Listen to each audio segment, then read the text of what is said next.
Hello, how are we doing? Welcome to the live watch along right here on the Chronicles of a Gooner of Arsenal's trip to Crystal Palace. What a game this could be if we can win it, of course, and what a big night it is for the mighty Arsenal, hoping desperately to take all 3 points and take another step towards Champions League qualification. The Champions League qualification that we so desperately want this season. It's going to be interesting to see if we can pull it off. It's going to be really sort of nervy, I think, between now and the end of the season. I don't think it's going to be easy by any stretch of the imagination, and I am feeling really nervous. I've got to be honest with you. How are we all doing? I hope you're all good. Welcome to those of you joining us in the live chat box. Hope you are well. Hope you're good. I'm just sort of making sure that all the settings are right, making sure that we've got everything coming through. Can you guys hear the crowd effects in the chat? You probably can't, because I can't, which is why I'm asking the question, which means that something's gone wrong. So I want to get that sorted out. Let me know. And if you can't hear it, then I'll get that sorted out ahead of the kickoff. Can you hear it? Can you not hear it? Let us know in the chat box. Yes, everyone's saying yes, we can hear. I know you can hear me, and you can hear the crowd effects as well. Yeah, wicked. Okay, cool.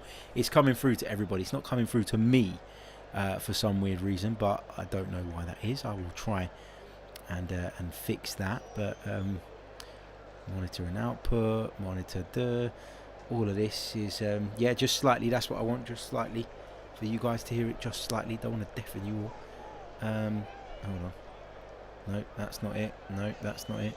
Okay, anyway, I'll sort that out in a bit. Don't worry about that. Big hello to everybody just joining us as well. Hope you're all good. Don't forget, smash the like button if you haven't done so already. Don't forget to subscribe to the channel if you are new. The more the merrier as we continue en route towards that magical mark of course, 20,000. We want to get there by the end of the season. I know you're all dying for me to talk to you about the team news, so let's get onto that, and let's get onto that straight away then. Looking at the team news, a couple of surprises in the Arsenal team, I have to say. Now, this is always the danger when you come back from an international break, because of course we end up not really knowing what the kind of fitness levels are of various players, just because you don't know how they've come back from international duty. So let's dive into the Arsenal team news, and let's have a look at the team that Mikel Arteta has named this evening.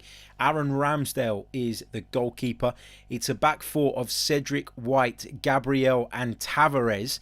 Partey in the midfield with Xhaka and Odegaard, Saka, Smith Rowe and Lacazette. So no Kieran Tierney, who we understand is out with a knee problem. No Nicolas Pepe in the squad, who we understand is out through illness. Not COVID apparently, but illness.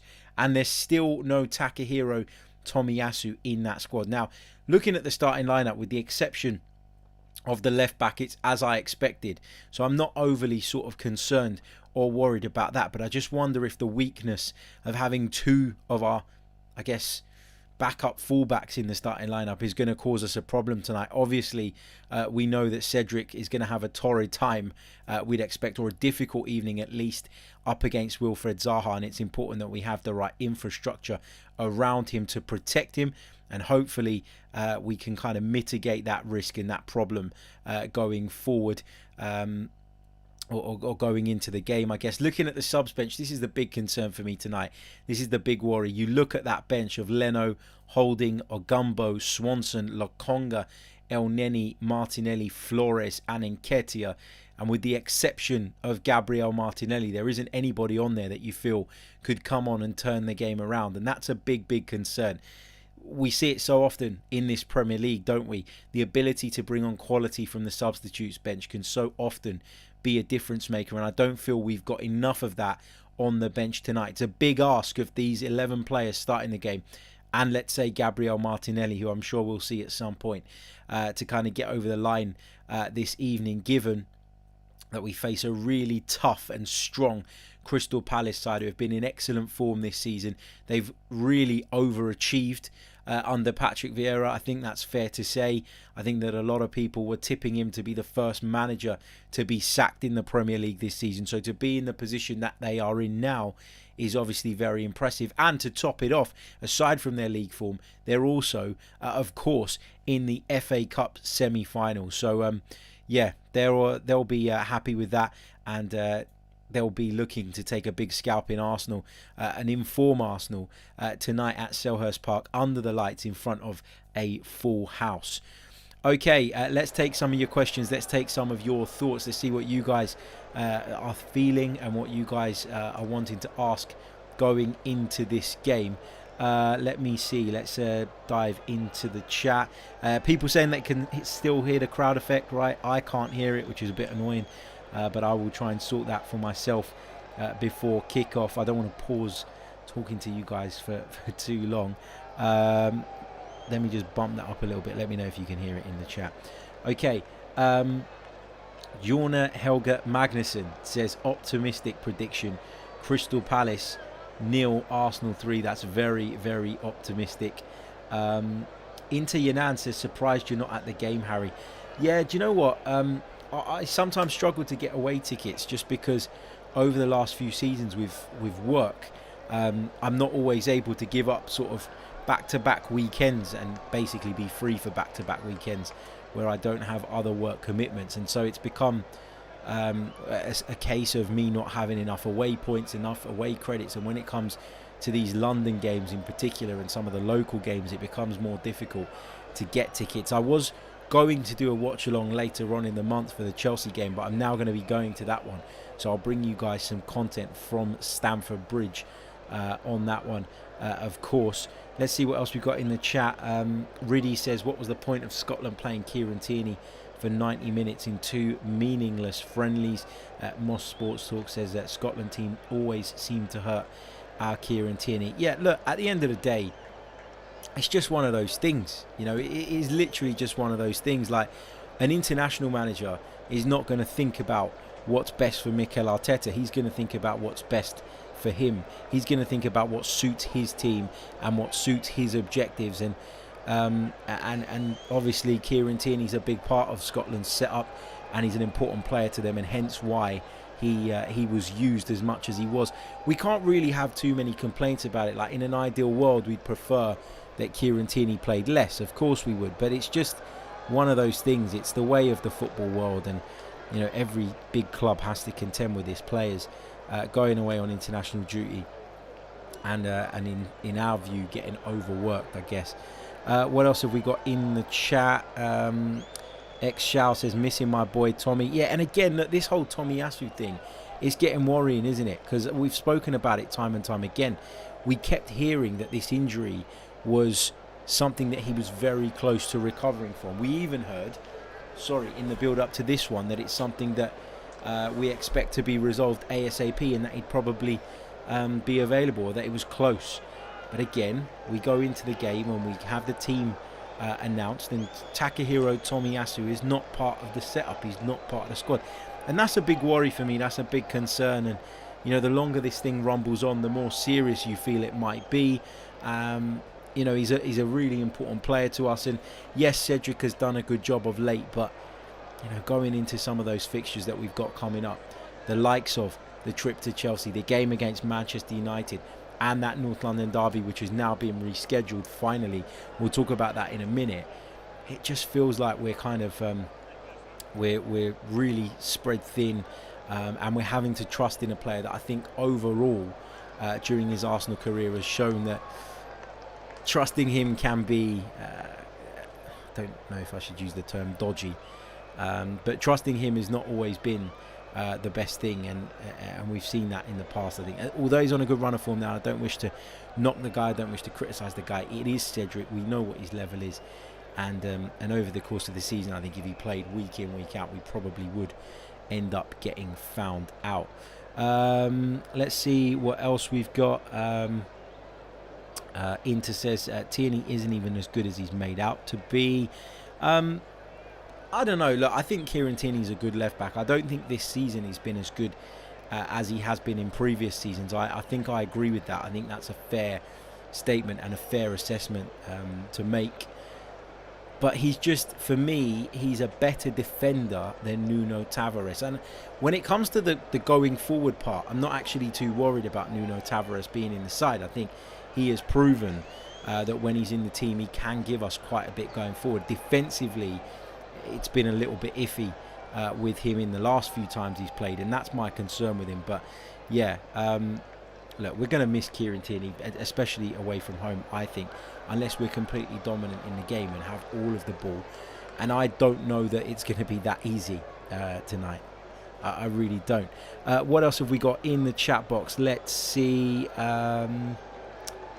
Riddy says, we pay his wages, not Scotland or Clark, referring to Kieran Tierney. Yeah, I get that, mate, but every player wants to play international football.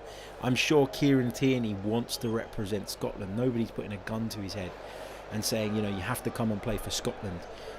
He'll take great pride in that, as he should, and it's just one of those things in football that you have to deal with. Players go on international duty, it's then out of control, from a club's perspective as to what happens. It's one of those things. And look, with Kieran Tierney in particular as well, this is a guy who's got previous of being injured regularly, right? It's why I wouldn't pick him as my next Arsenal captain. I think that he will get the nod, and I think he will get the job, just based on the way that Mikel Arteta has sort of passed the armband to him whenever Alexander Lacazette has come off of the pitch. But yeah, I'm always worried about Kieran Tierney in the back of my mind, and the injuries and the frequency with which he picks them up. To pin it on Scotland, I think, is a little bit unfair. What else have we got in the chat box? Paul Nell makes a really good point here. Going to need a strong game from Xhaka to support Nuno. Yeah, and it's going to be interesting to see what kind of sort of role we end up seeing Granit Xhaka play tonight, because we've talked a lot about this this sort of new role in which he sort of steps further up with the midfield and he presses that little bit higher up the pitch, and we've talked about the positives of that. But can he afford to do it with a weaker left back? Can he afford to do it with a left back who isn't as secure defensively? I don't know. And then does that have a knock-on effect on our game? I think the reason we've been so much better this season is because everything's been pretty consistent, and everyone's kind of been singing from the same hymn sheet. But in order for the balance of a team to be right, you need to kind of build those connections, and you need to have players out there that understand one another. And I do think that Granit Xhaka will naturally have to drop off a little bit and be a little bit more reserved in the way he presses forward, because of the spaces that Nuno might leave. But then it gives you more in the wide areas, and of course with Smith Rowe playing and him playing in the way he does and being more likely to kind of drift into sort of a more central attacking position, I think that then opens the door for Tavares to go on the outside. So I've kind of talked myself into believing that perhaps Granit Xhaka's role tonight might have been slightly different anyway, just because Emile Smith Rowe is in the side and not Gabby Martinelli.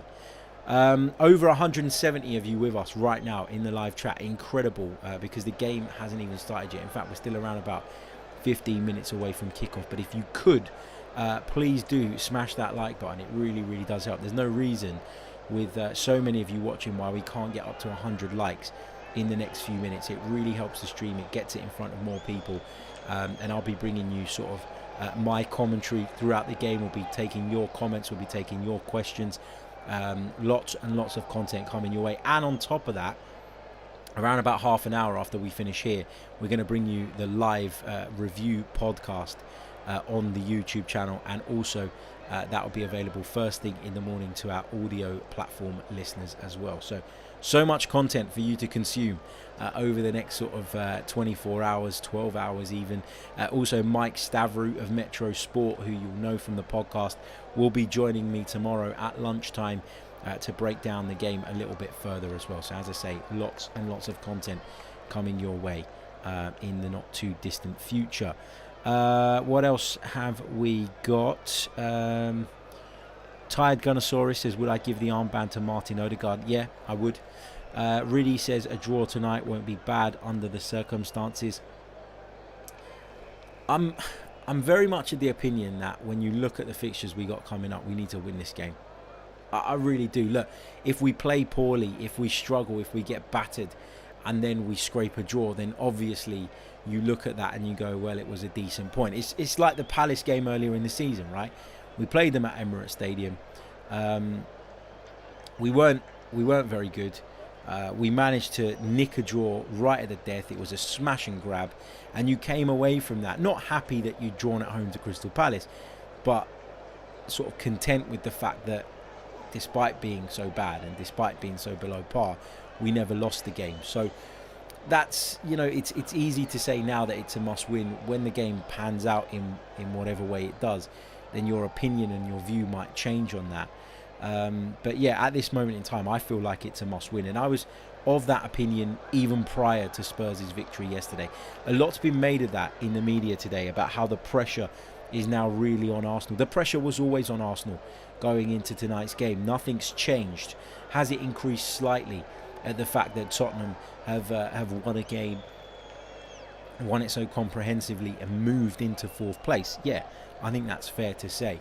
Of course it is, but I just feel like this was always a must-win, and not a great deal has changed for me going into the game off the back of what Tottenham did yesterday. I really want to try and sort this issue out where I can't seem to hear the crowd, because it's getting on my nerves, and I hate watching a game and doing a commentary over a dead flat bed of sound. Now I know you guys can hear it, but for some reason I can't. So I'm going to see if I can fix that. Get some more questions into the chat box for me. I'd love to hear from you guys as we go into the game, of course. Let's see what we've got. Monitor and output, that looks fine. Oh, this is so annoying. I feel like I have to close OBS and come back out, but I really don't want to do that because I don't want to stop the stream.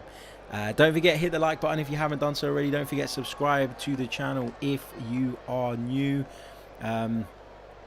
Big thanks and a big shout out to the Tired Gunnosaurus, who says natural commentator. I've listened to quite a few on Flash Score. Thank you so much, mate. Really do appreciate that. It honestly does mean the world to me. So thank you so much. Let's see, can we find a way of dealing with this? What is going on here?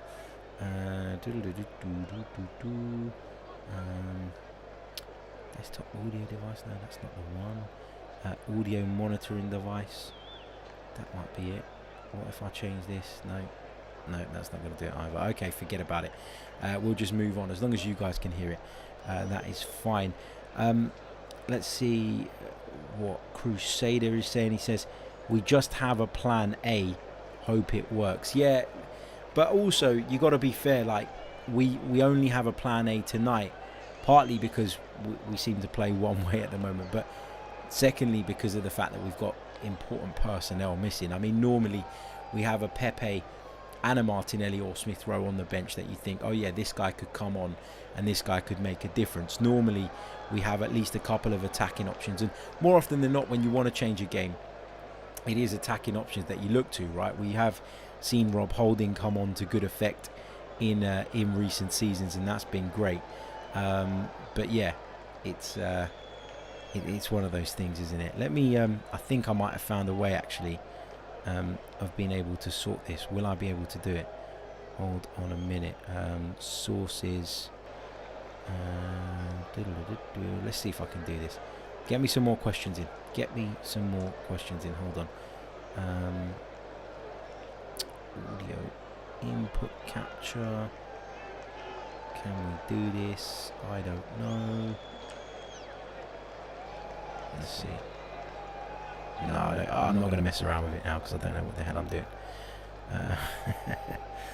Let's take that out. Yeah. Okay. Oh, it's so annoying. It's so bloody annoying. Okay. What have we got in the chat box?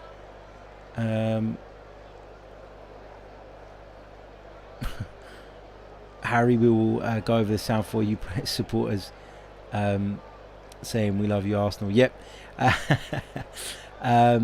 DMC Harper says, hi Harry, not tech savvy. Well, it seems like you guys can hear everything fine. It's just me. No. Oh my God, did I mess up the sound there completely for a while? He's having a nightmare. He's having a nightmare. Monashi says, first time viewer, class commentary, came from 90 min. Thank you so much, mate. Really, really appreciate it.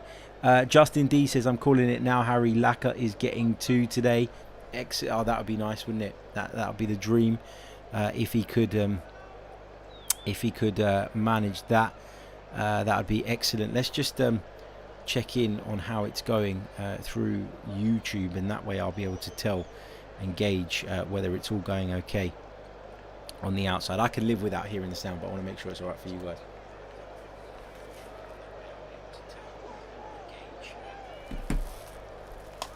Okay, cool. You guys can hear it. I'm happy with that. We'll just have to make do. I'll try and fix it half time or something. What else have we got? Sakaya says, according to the Scottish Sun, Tierney's season is over. That would be a flipping disaster. I hope that is not the case. I really do hope that that is not the case, man. I mean, we've not had any indication of that from Arsenal, so I wouldn't. I guess I wouldn't panic just yet. But you know, when you think about it, it's it is a worry, isn't it? Like, you think about it and you think about where we are, and you think about all the sort of stuff we've got riding on the remainder of the season, and how sort of tough it's going to be regardless. The last thing you want is somebody as important to the team as Kieran Tierney to be essentially sort of ruled out for a long period of time. It's not what you want, is it? It really isn't. It's not ideal. In fact, it is a disaster.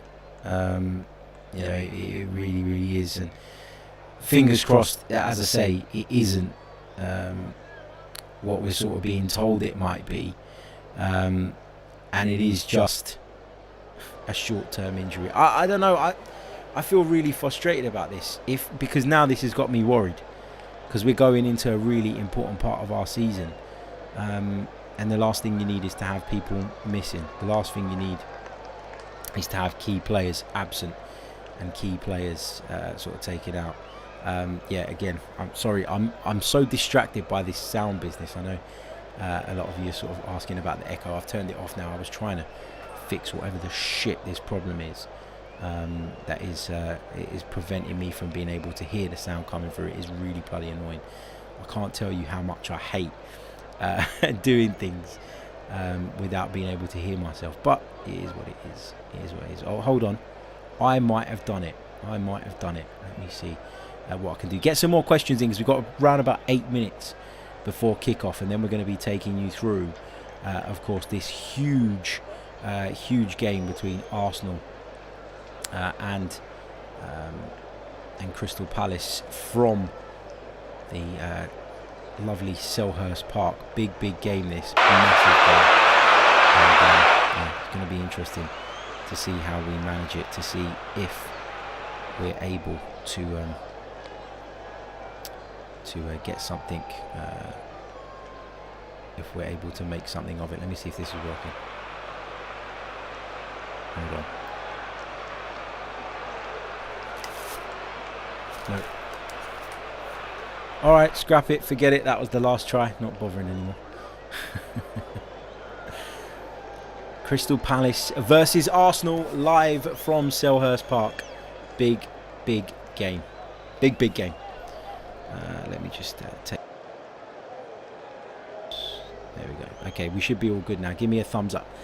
Big hello to Ali Hassan, who joins us in the live chat. Big hello to Mike. Big hello to Paul Nell, who says, would you stick with the back four if Kieran Tierney and Tomiyasu are out long term? Yeah, because I think the way we play now is massive. But obviously having Tomiyasu and Tierney, who are both such competent defenders, it's meant that we've been able to play that way with a bit of sort of stability stability that we probably never had in the past, and why maybe Mikel Arteta earlier on, sort of in his managerial tenure, and other managers prior to him have tried to play that back five thing. Maybe you're a bit worried about the level of performances that they're going to be getting out of some of these players. Look at everybody taking a piss out of me for my technical incompetence in the chat. Tom Gardner says that, Harry, you're reminding me of my dad trying to work his new iPhone earlier. Big up to Ahmed, who joins us from Ethiopia. Big hello to Stephen Higgins, to DN Animation. Big hello to Baluku, who joins us from Uganda. Hope you guys are all well. I promise I'm not going to mess around with it anymore. I know how to solve it. I have to come out of OBS, but then I have to stop the stream, so I don't want to do that. Let's run you through the Crystal Palace team just before kickoff, because we haven't done an awful lot of that. Remember, Wilfred Zaha was a doubt going into this game, but he plays. Olise, however, is unavailable for the host. So, Crystal Palace line up as follows. Gaeta is the goalkeeper. It's a back four of Nathaniel Klein, Anderson, Mark Gay and Tyrick Mitchell. Conor Gallagher, Kouyaté and Schlupp are the midfield, with Ayew, Mateta and Zaha up top. Big shout out to DN Animation. I did give you a shout out just a few seconds ago. You might not have have heard it by now, but yeah, you'll get it now for a second time. Let's quickly take you through the Arsenal team again, because I think it's important that we highlight the absentees tonight, because, as I say, I think they're going to have a big impact, unfortunately, on the way we play. It's not ideal, it's not what we want, but we've got a few issues. There's no doubt about that. Of course, players missing, important players missing as well. Okay, let's take you through then the players that we are missing. We're missing Takehiro Tomiyasu, we're missing Kieran Tierney, and we're missing Nicolas Pepe. Okay, I fixed it just in time for kickoff. I've bloody fixed it. Come on. Let me know if the mix is all good now. Crystal Palace and Arsenal making their way out onto the field of play. Big hello to Patrick, who joins us. He says, hi Harry, real excited for this game. It's 3 a.m. in Singapore. Hope waking up for this is worth it. Ali Hassan says, welcome guys. Let's have a pray and hope for the best. Our results have been consistent. Let's continue it. Crystal Palace, the team with the most draws in the Premier League this season, 13 draws, which tells me that it's not going to be easy tonight, and tells me that they're a very, very resilient side at the very least. Arsenal, I've just read a stat on the screen, which I'm not going to read actually, because I don't want to jinx us. We'll talk about it after the game maybe. Crusader says, good stuff, Harry. Yes, honestly, it makes me feel so much better that I can now hear it properly. Just give me a thumbs up in the chat if it's all good, if you can hear both my microphone now and the crowd effects. Apologies for all the messing about at the start of the stream, but I think we've managed to fix it. Let's run you through the two teams once more just before kickoff. For those of you asking about the clock on the screen, I have an issue. I can't get it to work. I've been trying for weeks, and I've come to the conclusion that it's my laptop. It won't let me install what I need to install to be able to pull it through, and because it's getting on a little bit, it's giving me shit when trying to bring stuff through the browser stream here on the screen. So I will get it sorted ASAP, but it means me going out and getting a new laptop, which will happen as soon as I can. Okay, let's take you through the two starting lineups once more. Starting with Crystal Palace, it's Vicente Gaeta in goal. It's a back four of Klein, Anderson, Gay and Tyrick Mitchell. In the midfield for Crystal Palace are Conor Gallagher, Cheku Kouyaté and Jeffrey Schlupp. Ayew, Mateta and Wilfred Zaha are the front three. For Arsenal, it's Ramsdale in goal. Cedric Suarez is the right back. Nuno Tavares plays at left back, with Gabriel and Ben White in the heart of the defence. Granit Xhaka lines up in midfield alongside Thomas Partey and Martin Odegaard. Saka on the right, Smith Rowe on the left and Lacazette through the middle. Yes, as I was going to say about the clock, I will, as often as possible, drop in the exact time that I'm on and the minute, of course, so that you guys can can join up as well and sync up if you'd like to. Okay, big game this. Crystal Palace versus Arsenal. Arsenal, of course, in the race for a place in the top 4, desperately hoping to pick up 3 points this evening against what's going to be a very difficult and stubborn opponent. Mikel Arteta looks on nervously from the sidelines. Big hello to VJ, who joins us from Malaysia as well. Don't forget, if you want to get your comments in, your questions in throughout the show, feel free to do so. And of course, if you want to drop a super chat in there, I won't miss those because they flash up on the screen. Feel free to do that as well. Don't forget to hit the like button. Don't forget to subscribe. Crystal Palace are going to kick us off, shooting from right to left, wearing their blue and red stripes with blue shorts and blue socks. Arsenal, of course, in all yellow tonight. Conor Gallagher is standing over the ball. Referee Paul Tierney blows his whistle. The players take to the knee in support of the Black Lives Matter campaign. Wilfred Zaha said he's not going to do it anymore, and he didn't do it there. And we're underway here at Selhurst Park. Arsenal take on Crystal Palace in this huge game for the Gunners. Under pressure after Tottenham's victory over Newcastle United just yesterday. The Gunners will be hoping to wrestle back 4th place. Can they manage it? That's the big question. Here is Mateta for Crystal Palace. He's inside the Arsenal penalty area. Brings it down and finds Conor Gallagher, but the flag's gone up against him for offside. Thankfully for us, because we were really switched off there. This is I always hate after an international break, because you never really know what's going to happen, like how the players are going to come back. You never really know sort of what they're going to be like, especially in the early stages of a game. It's a dodgy time, isn't it? Here is Odegaard with a header towards Saka, but it's gone out for a Crystal Palace throw-in at left back.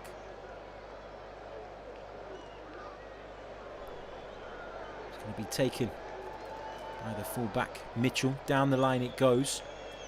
Picked up though by Gabriel at centre-back. Ramsdale, of course, back in between the sticks this evening. Ben White's lost possession on the left wing. He's done well to recover and then roll the ball square back to Aaron Ramsdale, who clears up towards Saka. Crystal Palace have started fast here. 1 minute and 36 seconds on the clock.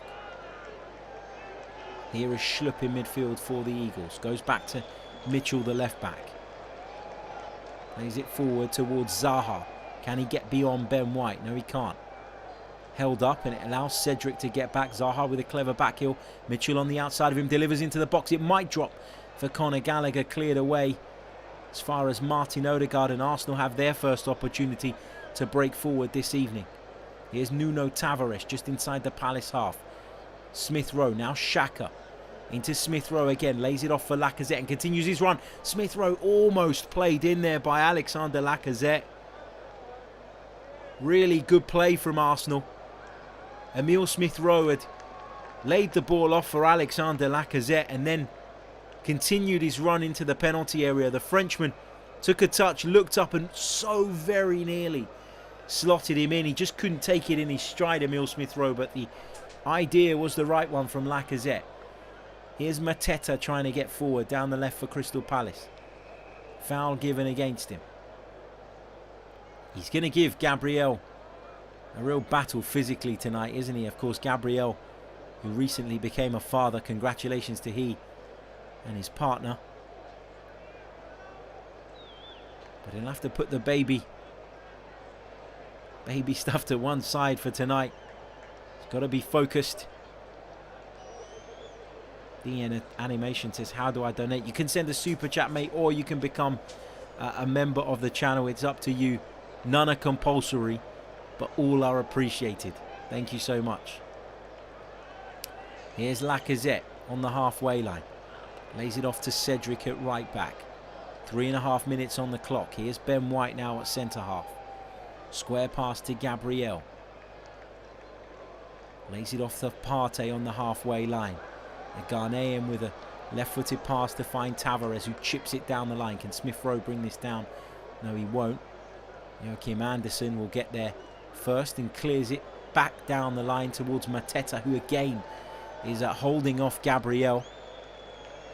Those two are having a right ding-dong at the moment.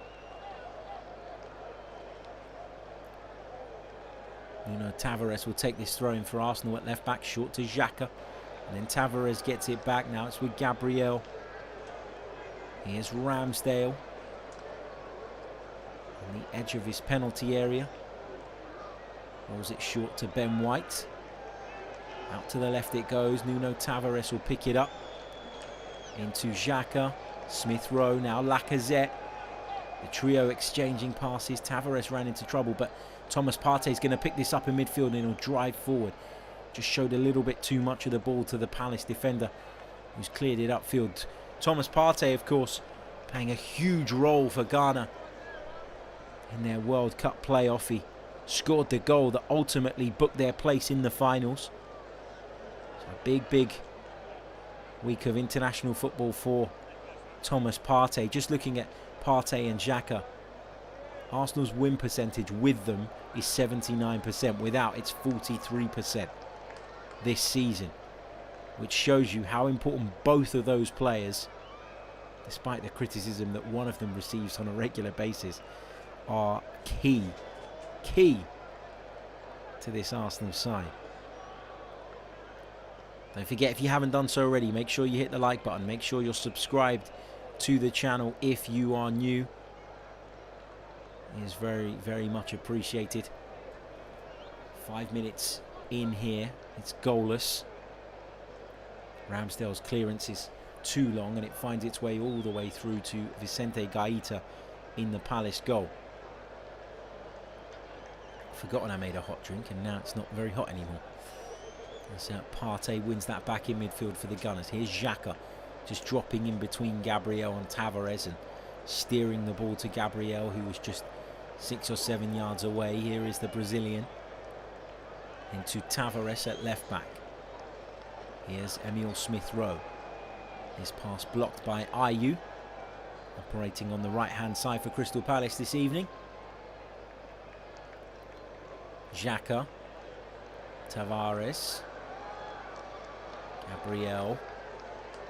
Bit of a miscontrol there from Gabriel, who's had an interesting haircut.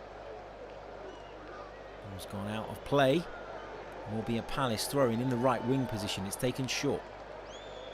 Here's Nathaniel Klein. Back heel looking for Ayew, but the ball's gone out of play. Arsenal did well, to be fair, to crowd Crystal Palace out in that particular area of the park. Patrick Vieira, Arsenal legend, of course, but he'll be giving us nothing easily tonight, that's for sure.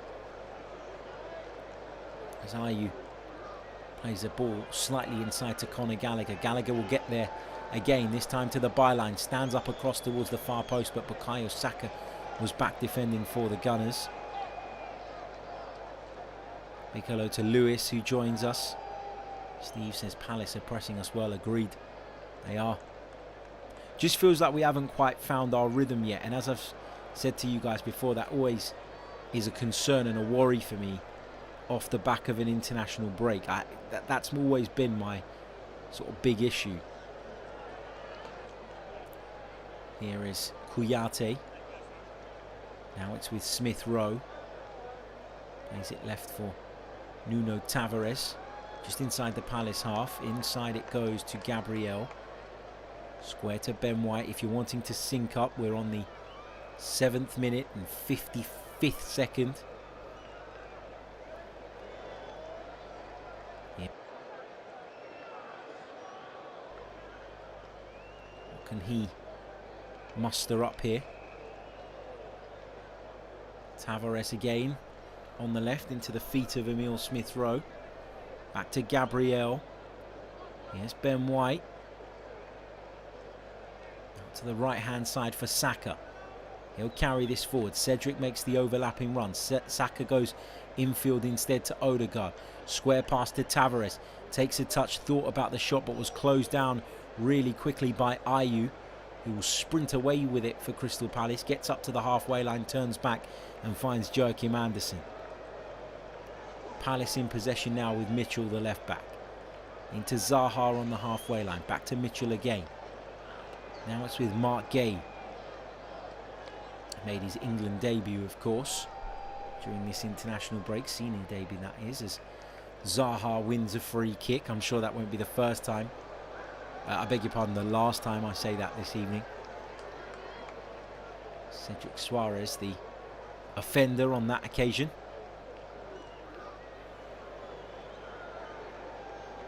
Palace take it short. Here is Mitchell into Zaha. Skips away from Cedric, but is forced to go back to Gay in the heart of the Crystal Palace defence. He sends a long ball out towards the right flank. Tavares comes out on top in the aerial duel with Ayew. And now it's with Smith Rowe into Lacazette. Good control. And then he drives a pass out towards the right-hand side. Saka didn't manage to get there first. It was a half clearance from Mitchell, picked up by Zaha. It's being pressed by a combination of Saka and Odegaard, but Crystal Palace work it clear. Here's Nathaniel Klein at right back. He's under pressure from Smith Rowe. You can see Arsenal's press now starting to have some effect. It's just a little bit all over the place in the early exchanges. It's not been a comfortable 10. It's been a comfortable 10 minutes in terms of the fact that nobody's created any chances, but Arsenal have been a little bit nervy, I would say, in the first few minutes. I don't think there's any real getting away from that. Here's Conor Gallagher, delivery from the right. Completely miscued that, and it's gone behind for an Arsenal goal kick. 8 goals and 3 assists in the Premier League this season for Conor Gallagher. Can understand why so many are talking about him at the moment. Really exciting player, of course, owned by Chelsea. I wonder if he has a future there. Most young, talented players who go out on loan from Chelsea never seem to return. With a takeover imminent, will that change? Will the philosophy change? Will the ideology around the way they operate change? Who knows? Here's Xhaka inside our own half. Finds Ben White, takes a touch and then sends a ball out to the right flank. Brought under control by Saka. Steps inside Mitchell, lays it off for Odegaard. He and Partey combine and work the ball right to Cedric. He puts it in field towards Lacazette, cut out by Joachim Andersen, who just reacted a little bit quicker than the Frenchman. Palace clear it up to the halfway line where Nuno Tavares will take it under control. He finds Gabriel. Ali says, we haven't got our passes going at the moment. I hope it happens before any mishap. Palace are a tough side, not like in Roy's days, but let's see. Yeah. It is a very different Palace. It's a Palace side that you feel have more threat. Of course, though, this Palace side are not as... They are resilient, as I said, 13 draws. And being in the place they are in the league and having made the FA Cup semi-final shows you that they are resilient, but they're not as sort of deep-lying as Roy Hodgson's Crystal Palace. I think that's the way to put it. As Mitchell looks for a ball in behind Ben White, Aaron Ramsdale had done really well to read that and just arrived at the edge of his penalty area to gather the ball into his chest. Here's Gabriel. Now Ben White. 12 minutes 40 seconds on my clock. Here's Gabriel again. What can he make of this? Finds Ben White, who looks to release Bukayo Saka down the right hand side. Saka thought about making the run and then just put the brakes on, meaning Ben White's pass rolled all the way through to Vicente Gaeta in the Crystal Palace goal. It's not been a great start from Arsenal. I feel like they've got more gears to shift up and into. Got a problem with one of the officials at the moment. Piece of his equipment malfunctioning, perhaps. Looks that way. The linesman ready to go again. Officials, eh?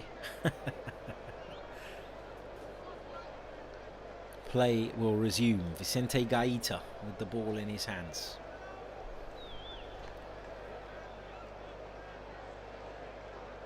Eventually drops it down to the ground and then launches it out towards the right-hand side. That's an awful clearance. Picked up by Smith Rowe, played inside to Saka. Just tried to cushion it down for Odegaard, but in truth it was a difficult pass to deal with. And Cedric, in his attempts to win the ball, was caught. Arsenal have a throw-in on the right flank, which Cedric is going to take. Saka thought about it, but ended up leaving it to his full-back. Cedric into the box. First time cross from Partey, gathered by Gaeta at the near post. Nobody in an Arsenal shirt read what Thomas Partey intended there. Just spun off his man, Conor Gallagher, and when the ball came over his shoulder, showed excellent technique to volley it across the penalty area. Gaeta was there. Nobody in an Arsenal shirt, as I say, had read it. And Crystal Palace avoid any danger as Ben White heads this forward. Picked up by Schlupp on the left for Palace, into Zaha's feet. Ben White's come out of the defence and he's fouled Wilfred Zaha, according to Paul Tierney, the referee. I don't think he can have many complaints about that, Ben White. He may have lost his footing just at the vital moment there, but he seemed to come right through the back of Wilfred Zaha, who wins Crystal Palace yet another free kick. Conor Gallagher is going to take it.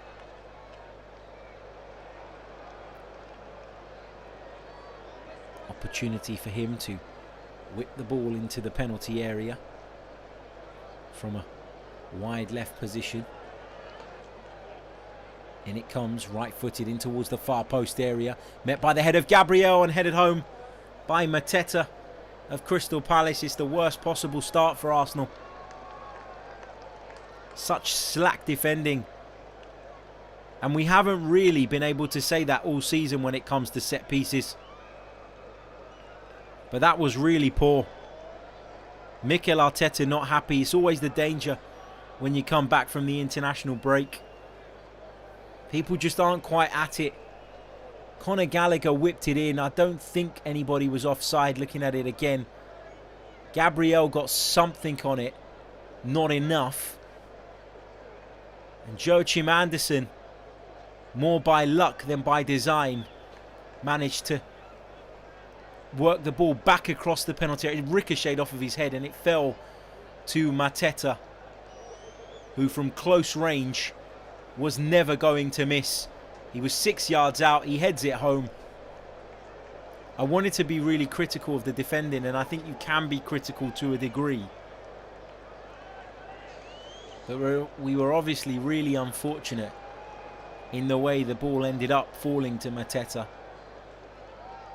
But it's not the best start for Arsenal. It's been 17 minutes of not looking convincing, not looking sharp, not looking as though we're all on the same page. It's been the opposite of cohesive. I don't know what that word is. Disjointed. Really disappointing and frustrating start. Plenty of work now to be done at Selhurst Park. Cedric will take the throw in. Finds Ben White. Gets away from Mateta, who caught him, I think, slightly late there after the ball had gone away. Paul Tierney's picked up on it and he's blown his whistle. That was late from Mateta. I can feel myself starting to get angry now. I just feel like when you got a game of this importance, right, whether you've been on the international break or not, you need to come into these games ready and fired up, and we've just looked really lackadaisical, really disjointed. The changes that we've had to make I don't think have helped us, but this is going to happen in football. It's the very nature of the game. But we just haven't played with the same commitment as Crystal Palace in this first 18 and a half minutes or so. And as a consequence of that lack of commitment, as a consequence of not defending that set piece as well as we might have, we're a goal down and we've got a really, really difficult task on our hands now. Cedric wins that header for Arsenal, but it'll be picked up in midfield by Conor Gallagher. The press has been half-hearted. It's not been as sort of frequent as it normally is. As Mateta helps it on towards Zaha, cleared away by Cedric. It'll be a Crystal Palace throw-in.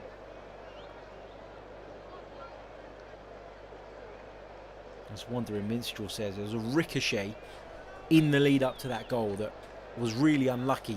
You have to say that, right? You can't deny that there was a ricochet there. You can't deny the influence and impact that had on where the ball ended up. But still got to do better, Arsenal.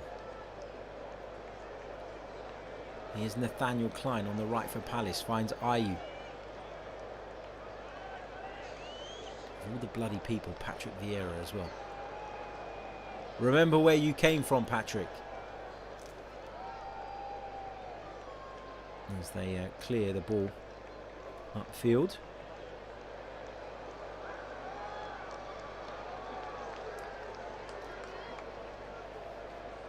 Here is Joachim Andersen. Long ball up towards Gabriel. He's trying to defend it. Ended up getting caught on the wrong side of Ayew, who will now bring it down. Here is Mitchell, the left back. Ball played forward. Pass intercepted. Crystal Palace build again from the back with Mark Gay. Here's Mitchell. I said, remember where you come from, Patrick, and VJ says, and where you'll be going. Yeah, exactly. If you want this job, you better change it and sharpish. But it's a testament to what a long way Crystal Palace have come, because we're sitting here watching it now and they're dictating the play. They've had the ball, they're passing it around nicely, and in the meantime we can't make anything happen at the moment, and we're struggling to impose ourselves in any way. Here's Gabriel. Into Tavares. Goes back to Ramsdale. Takes a touch. The England international goalkeeper finds Ben White under pressure from Mateta. Into the feet of Thomas Partey. Gabriel will cushion it back to Ramsdale. It wasn't the greatest layoff that from Gabriel to Ramsdale. Just put him under a little bit of unnecessary pressure. Crystal Palace will come forward again. Nice combination play between Zaha and Schlupp before Ben White gets something on it. Odegaard helps it on towards Lacazette, but Joachim Andersen again showing himself to be sharper than Alexander Lacazette in just reacting and reading the situation.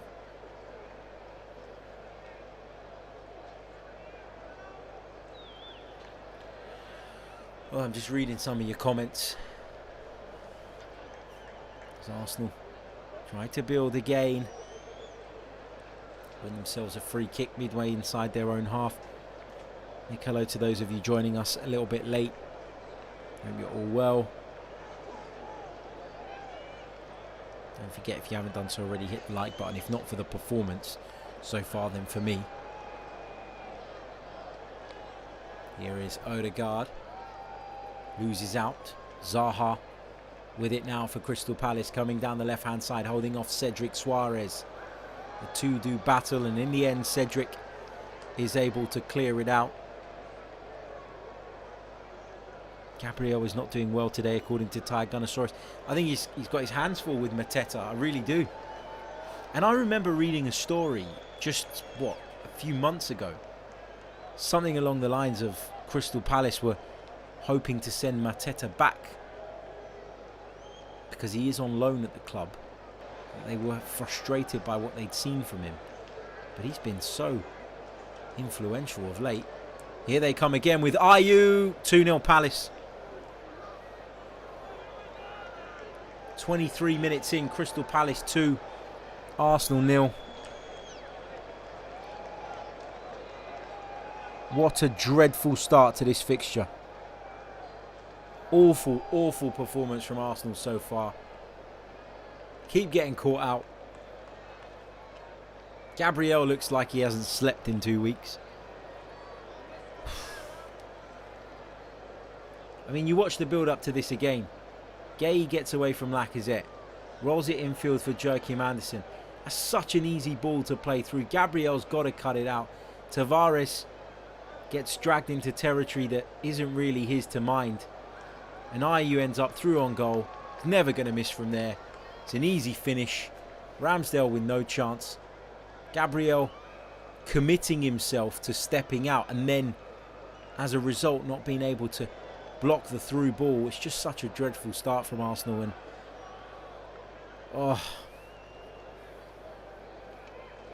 with the fixtures that we've got coming up, this felt like and feels like the kind of game that we've got to win. I said to you, didn't I, at the start of the game, that, you know, sometimes you can end up coming away from a game and thinking actually a draw was quite good, even if at the outset you didn't think a draw was good enough. This is one of those scenarios now where if we manage to somehow get a draw out of this, I'd be delighted. Have to take it on the chin and move forward. Mikel Arteta's not happy at all. You can see it written all over his face. Gabriel's had a few of these performances this season. Just look, at times he looks so dominating and so sort of, you know, sort of physical and so, you know, flawless. And then there's other times where he just looks that he's at 6s and 7s. He looks like he's in panic mode. He looks like he doesn't really know whether he's coming or going. I think he's having one of those games tonight. He's not the only one that's been under par this evening. Let's have it right. But obviously when your centre-halves are not performing, it's a big bloody problem. Especially at a place like Crystal Palace.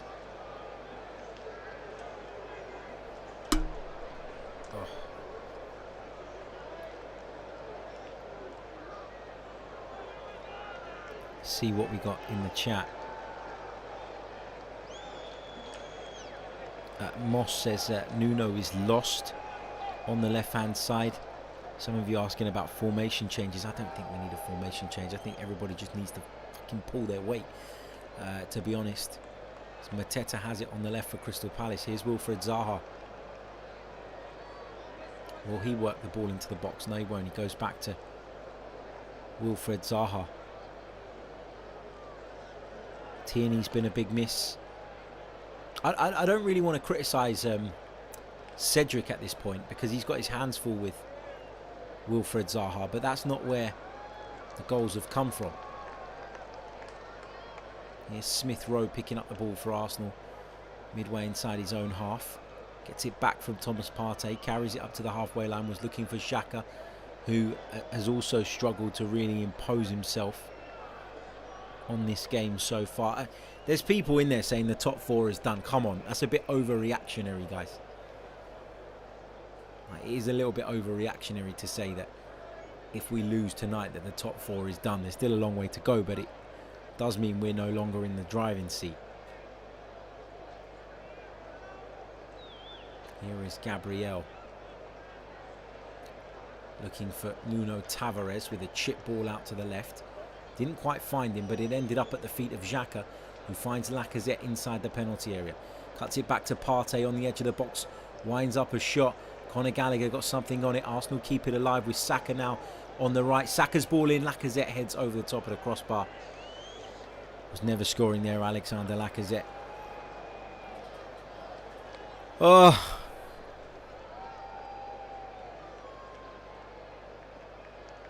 I feel awful.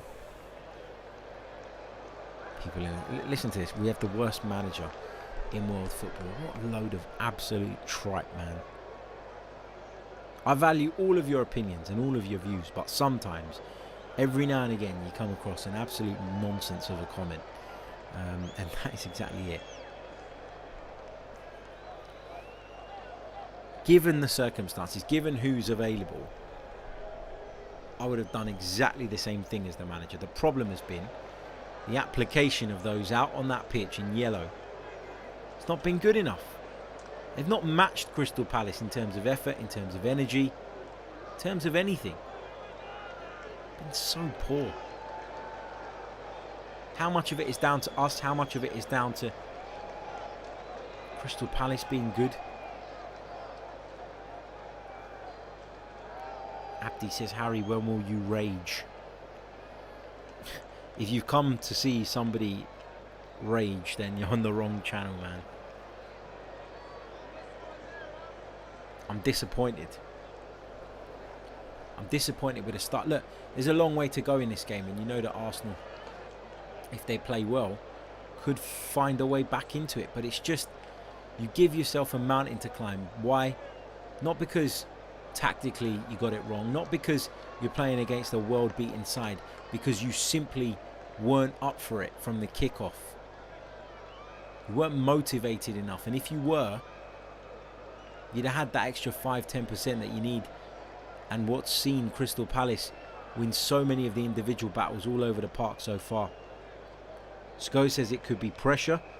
Very young team. Spurs won and went fourth. Squeaky bum time. I wouldn't blame them, and they will learn from it, but I hope they can hold on and get fourth this season. Michael says, I'm worried about Nuno. If he's all we've got for the season, I can't see us getting top four. Was it fought for both goals? I want to see the set piece goal again. The second one, I think that Gabriel is probably more at fault for the way he sort of steps out and then fails to cut out the pass. Tavares, yeah, maybe, if you're being critical, should have followed the run inside. And again, going back to the first one, I think we've got to defend the set piece better in general, but it ricochets onto the head of Joachim Andersen, and that ends up being the assist. I don't know. Aditya says, has the pressure of top four and everyone talking about this Arsenal side getting to the players, maybe. Dean says, a real letdown here. Haven't ever played well in the first game after an international break. Let's get a draw from here. Completely agree with you. And I said it in the build-up. I said it in the preview show. I always worry about what sort of shape the team's going to come back in after an international break. Is the focus going to be right? Are people physically going to be right? And we've seen that we've got a couple of players in Pepe and Tierney who aren't available, especially in Tierney's case. He's gone on international duty. He's picked up an injury, and if you're to believe some of the reports that we're sort of reading, could be a longer term thing, then maybe he's initially being let on. I don't know. I don't know. Got to dig deep. Really do. 31 minutes and 54 seconds on my clock. Palace 2, Arsenal 0.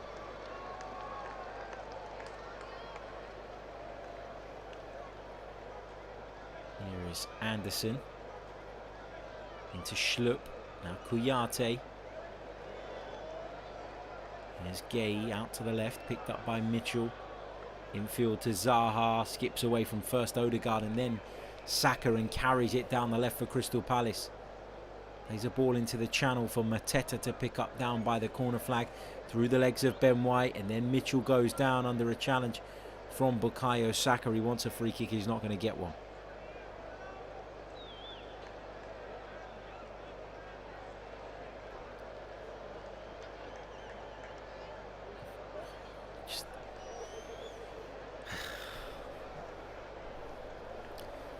It's so annoying, isn't it? When you, as I say, when you know that it's due to a lack of application, it makes it harder to process. As Ben White sends a ball out to the right wing looking for Bukayo Saka. Perhaps the pressure has got to us. It's not an excuse.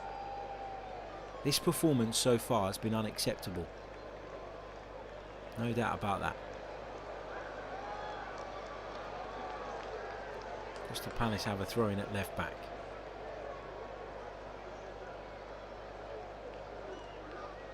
But as Steve says in the chat, feels like everybody in an Arsenal shirt is losing their individual battles. And that's the big concern here. Down the line from Mitchell. Flicked on by Mateta. Controlled by Xhaka. One in the air by Mitchell. Now it's with Partey for Arsenal into Saka. Closed down by Conor Gallagher, who concedes a throw-in.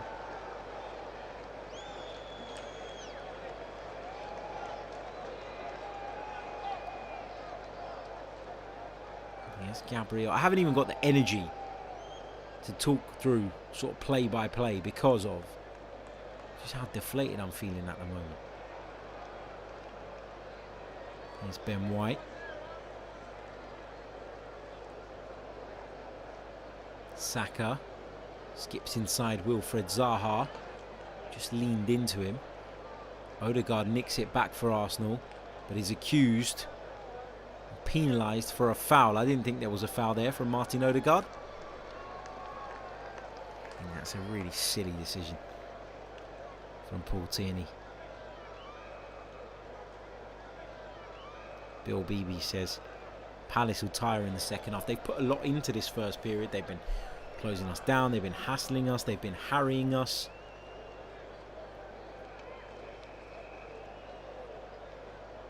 But we've just given away 2 slack goals. We now have a mountain to climb. And when you look at this performance, I'm not convinced that we can turn this around. It's more likely that Crystal Palace find a third than it is Arsenal get another one before half-time. Or Arsenal pull one back, I beg your pardon, before half-time. Another free kick given away.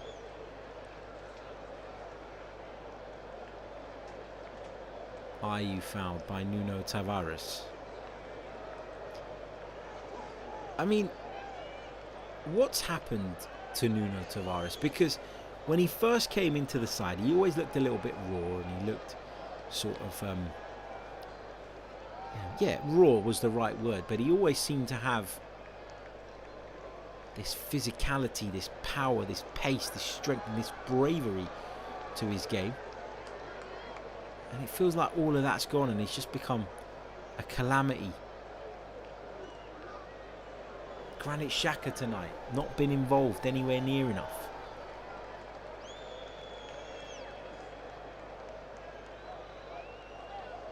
Odegaard, not been able to get him on the ball. Smith Rowe's not been on the ball enough. Saka's being doubled up on every time he gets the ball on the right flank. Gabriel and White have not looked anywhere near as assured as they normally do. Just below par performances in Arsenal shirts all over the pitch.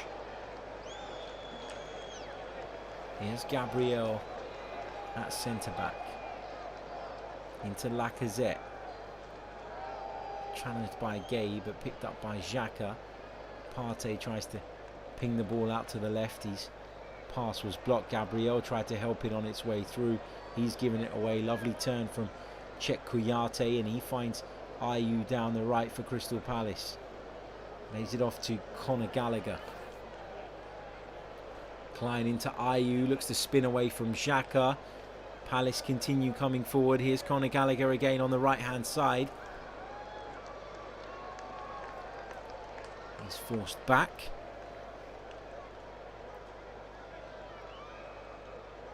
And now it's all the way back with Aita in the Crystal Palace goal. Martin Odegaard pressing. Lacazette joining in. Clearances up towards the Arsenal defence. It's picked up by Gabriel. He found Thomas Partey, who then had the simplest of passes to make for Saka, and he's made a real mess of it. Here's Zaha inside the Arsenal box, cuts it back, strike towards goal, saved by Ramsdale. Another let-off for the Gunners. Crystal Palace again looking threatening. It was Jeffrey Schlupp's early ball in between Cedric and Ben White that set Wilfred Zaha free. He used his strength to get there ahead of the 2 Arsenal defenders. He cut it back to a teammate's shot, dealt with by Aaron Ramsdale.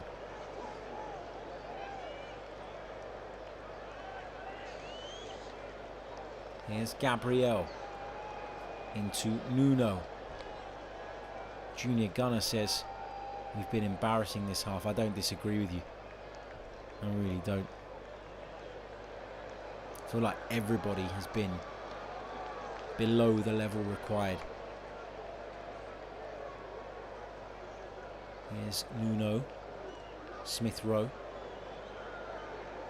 Xhaka takes it off him on the left-hand side.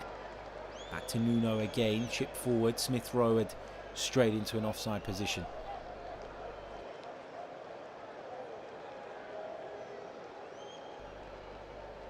Ali Hassan says, remember last year in the London derby against West Ham? Hope it's a comeback like that. Wishful thinking, mate. Wishful thinking indeed. It'd be nice, but just can't see it at the moment.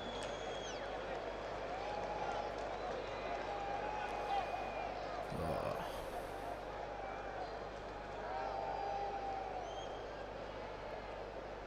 Here's Gabriel into Cedric. We'll talk about the reasons why things haven't gone to plan in this first period during the half-time break. We've got around about 5 minutes remaining of this first period. We're on the 40th minute now.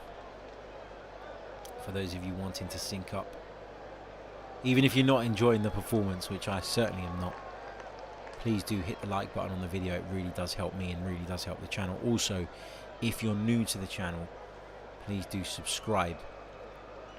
If you fancy going one better and becoming a member, you can do so by clicking on the link in the description. Here come Arsenal. Odegaard looking to thread Lacazette in. Odegaard wins it back. Arsenal continue to build. Lovely interplay. Odegaard's shot from the edge of the box blocked. But now Crystal Palace can break away with Wilfried Zaha down the left-hand side. Martin Odegaard tracking him back. Zaha almost lost his footing. Going back to that comment about the West Ham comeback. Gregory says, because you can't see it doesn't mean it isn't possible, Harry. To see it is to believe it, my friend. And I don't see anything right now other than an abject Arsenal performance. The type of performance I've been saying for months we have in us. And I've told you guys before, I've been lambasted on shows that I've been on in the last couple of months, whether it be radio, whatever, 90 Min, whatever. People saying to me, oh come on, it's done. And I've always said, no, it's not. The top 4 race is far from done, because this Arsenal side are capable of turning up and turning in absolute stinkers in terms of the performance, like this one that we're seeing here. Inconsistency. Here is Smith Rowe on the left. Drops the shoulder. Thought about laying it off for Nuno Tavares. He's not had a great game either. Emil Smith Rowe.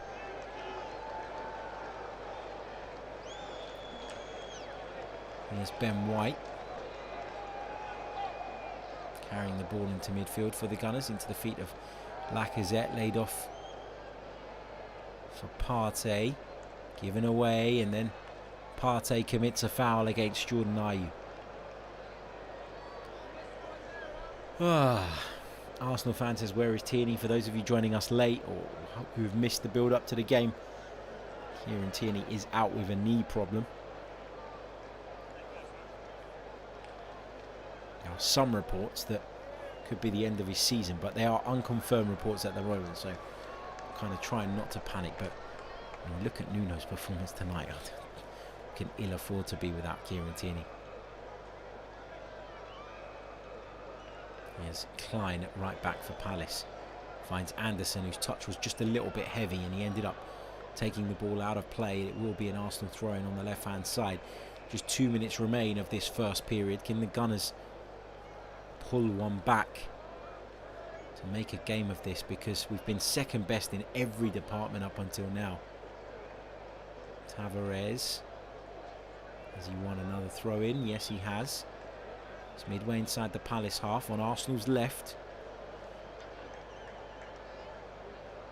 And he's made a mess of it. Thomas Partey been really sloppy as well, hasn't he, this evening? Looked like a Rolls Royce of a midfielder. in recent months, but tonight he's looked like, I was going to say a car brand, but I don't want to offend anyone. Dominic Harry says this is so annoying. It absolutely is. It's a really poor performance. JH says this game proves as soon as it matters our heads go. Oh, Ibra says this must be Partey's twin. It's Crystal Palace who have a free kick. I beg your pardon, a throw-in. Nathaniel Klein is going to take. Down the line it goes towards Mateta, who again gets the better of Gabriel physically. Odegaard gets a toe to it, helps it on to Saka, who chips it forward towards Lacazette, who he's really struggling, isn't he, to hold the ball. He's struggling to have any impact against Joachim Andersen and Mark Gay, who are both so comfortable on the ball, but equally so mobile. Two really good centre-halves. Here's Cedric. Cuts it back for Odegaard. Whips it in towards the far post. It looked as though it was headed for Lacazette, but Nathaniel Klein just managed to read the flight of the ball and deal with it. Here's Ayew on the right now for Palace. Checks back inside and lays it off to Conor Gallagher. Klein will send the long ball forward. Gabriel will just let it run back to Aaron Ramsdale. He finds Ben White, and Arsenal look to build again, but they just look devoid of ideas. Arsenal just look as though they're struggling to find any sort of rhythm. Crystal Palace now with something to hold on to, sitting deep, sitting firm, trusting in their ability to defend. As Smith Rowe plays a ball into the box, Tavares and he look to combine. Is it going to be an Arsenal corner right at the end of the first half? 46 minutes on the clock. Can Arsenal pull one back on the stroke of half time? It could be a significant moment, this, if we're able to do so. Smith Rowe is going to be the man to deliver it.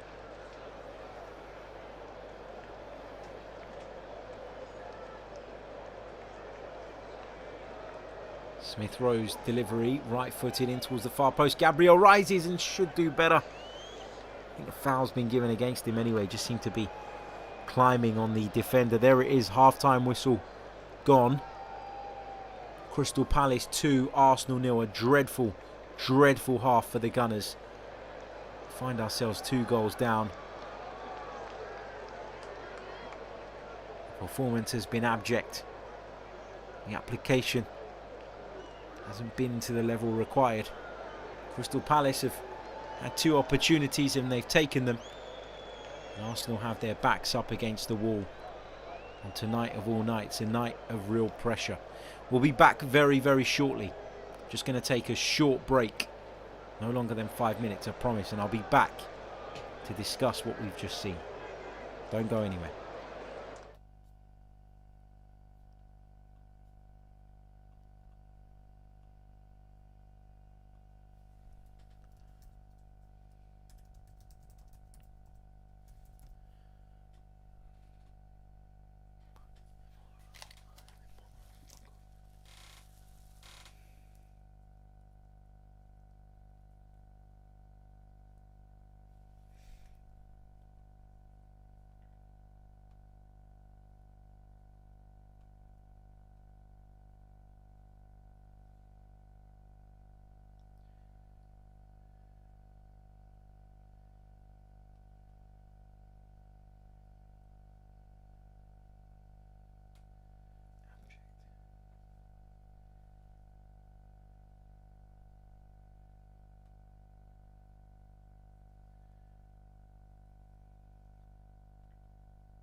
Okay, let's do this.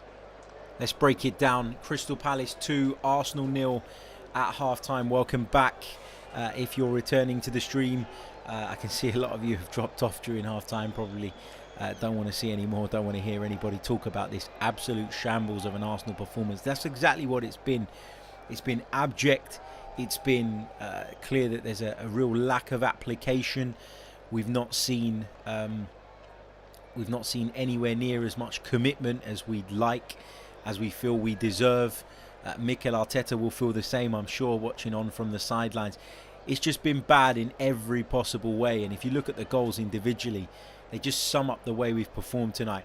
If you look at the first Palace goal, which I've just looked at again, you see, just as the set piece is about to come in from Conor Gallagher, you see Joachim Andersen just spin away from Gabriel and come in at the far post. And Gabriel, I think he gets caught. I don't think he reads the flight of the ball too well. And as a result, when he does rise to kind of get something on it, he doesn't make the contact he'd have liked. And there's Joachim Andersen. It is fortunate, as I said at the time, that it ricochets off of Joachim Andersen and then falls into the path of Mateta, who was never going to miss from there. But it's sloppy, it's sloppy. And Gabriel has looked sloppy all night. And listen, 3-4 games ago, 5, maybe 6 games ago, I was sat on the podcast and I said to you all that I thought that he didn't look at his best. I thought that he was looking slightly below par and that we'd got away with it on a couple of occasions. And then a couple of weeks later, I said to you guys, well, you know what? He did have a bit of a dip, but he's looking a little bit better now. Back to the Gabriel that we all know and love. But again, he's had one of these before. And this is the problem with Gabriel. Ever since he's joined Arsenal, at times he's looked unplayable, and at times he's looked a calamity waiting to happen. It's really difficult to kind of, it's just really difficult to kind of to get what level he's going to be at. For the most part this season he's been brilliant, but these abject performances, these sloppy performances, these chaotic performances, I guess is a good way of putting them, have just been too frequent with Gabriel over the last couple of months, and tonight it's cost us. I think he plays a part in the second goal as well. He doesn't cut out the ball, maybe because he's got caught being sucked into the ball a little bit, but on that one too, Nuno Tavares has got to anticipate that ball might squeeze through, and he's got to be quicker, I think, to shuffle across and close down Ayew, who does take a gamble, who does take a risk, and who gets on the end of the ball and is basically clean through on goal. Look, Nuno Tavares, okay, I remember when we played Nottingham Forest in the FA Cup, and he was so bad in the first half, or whenever it was. Yeah, it was early on in the game. He was so bad that Mikel Arteta took him off. And I remember everybody going, oh, that's awful management. It's terrible management. Mikel Arteta has killed the player, absolutely destroyed him. How can he do that? Well, when you see him turning performances like that one against Nottingham Forest, in which he was awful, and the way he's played in the first 45 minutes tonight, it's no wonder that Mikel Arteta or any other manager would consider hooking him off. He's not been anywhere near good enough. His positioning is all over the place. I said to you guys ahead of kickoff that I don't mind Tavares in an attacking sense. I don't mind him in the attacking half. I don't mind when you're sending him galloping down the left hand side. I actually think he can be quite useful in that sense. I think his chaotic nature, if you like, can cause a problem for defenders. But tonight he's done none of that, and he's been a liability defensively.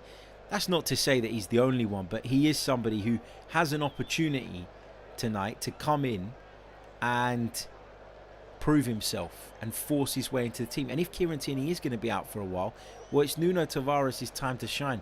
And he's done the opposite of shine. He's stunk the place out so far tonight. Xhaka and Partey in the midfield. Xhaka, it's as if he's not playing. He's just not been involved anywhere near as much as he normally is. Anywhere near enough. And then you look at Thomas Partey, who has got on the ball a little bit more and hasn't been able to string a pass. You know, he's given the ball away on countless occasions in that first period. It's not good enough. Odegaard, been on the peripheries, been on the fringes of everything. Saka as well, also on the peripheries. Same can be said of Emile Smith-Rowe. Alexander Lacazette, I think, has had a really poor half. I think he should do better in the lead up to the second goal. But I also think from an attacking perspective, he's offered us absolutely nothing. Nothing at all. So it is a worry. It is a concern. Look, as soon as that second half starts, we switch all the moaning off and we focus on trying to get back into this game. It's not impossible. It's not impossible for Arsenal to get a draw out of this. And as I said to you guys at the start, yeah, sometimes you go into games thinking they must win, but sometimes the circumstances and the way things unfold in that game can change what is acceptable and what is not acceptable.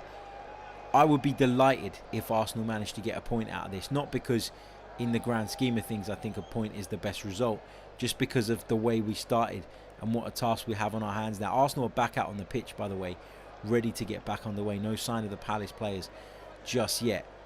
It would just be such sod's law, wouldn't it, if Patrick Vieira's team are the ones that deny us a place in the top four. Oh. Let's see how this is going to go.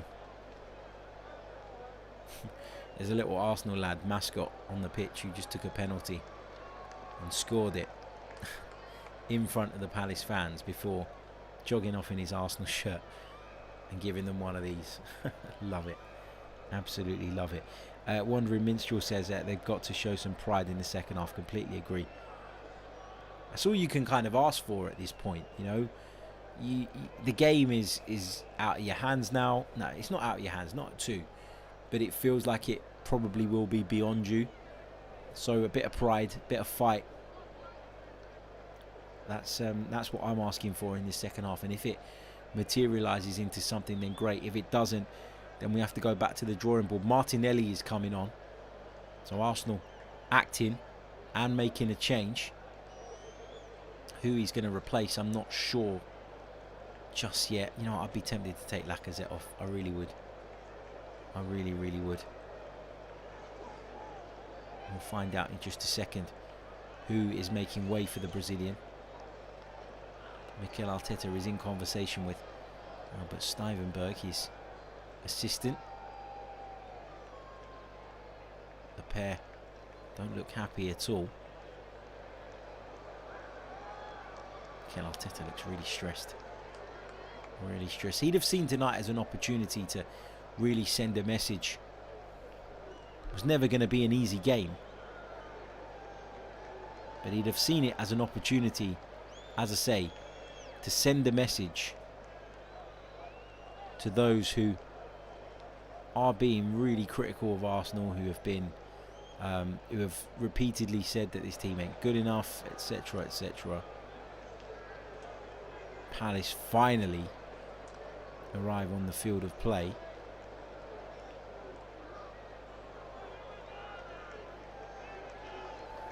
Martinelli is on. Nuno Tavares has come off.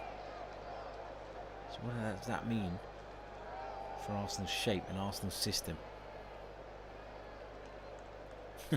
Nuno Tavares being hooked at half-time. Where have I seen that before? Is Xhaka going to play like a kind of left-back, like a makeshift left-back, or as part of a back three? I don't really know. Looks like Xhaka's going to be part of a back three with Gabriel and Ben White. I'm sure he'll... No, he's going to play at left-back, I think. That's how bad Nuno Tavares is, that Granit Xhaka's having to play at left-back. Can't do any worse, can he? Can Arsenal find a nice early goal here and try and wrestle their way back into this? Don't forget, if you're just joining us, hit the like button, subscribe to the channel if you're new. Not enjoyable doing streams under these circumstances, but we'll keep going. Here's Gabriel. Now Ben White. Cedric, the fullback, into Saka. Back to Cedric, the pair exchanging a couple of passes. Saka being held by Mitchell, who's tugged at his shirt a couple of times. The referee decides that that's okay, and then Ignores what might have been a foul from Gabriel Martinelli toward Arsenal throw-in. Here's Ben White at centre-back. Here's Saka. Infield to Gabriel, who stepped out of the back line. Finds Xhaka, who was 6-7 yards square of him. Martinelli will carry the ball infield. He'll be full of confidence, the young Brazilian, after making his senior debut for the Seleção. Lacazette goes down on the edge of the box, wants a free kick, he's not going to get one. Play continues. Ben White will get back, get the ball and help it on to Aaron Ramsdale before Arsenal build again. Here's Ben White. Steps over the halfway line with the ball at his feet. He's tugged back by Mateta. Odegaard loses out. Mark Gay picks it up and carries it forward for Palace into Mateta, who spins away from Ben White. Arsenal got plenty of bodies back here. Should deal with the situation and do. Partey again with another really poor pass. He was looking for Emile Smith-Rowe there. It was a really disappointing effort to pick out a teammate there. It's going to be an Arsenal throw-in on the right-hand side. Oh, this shit is so draining.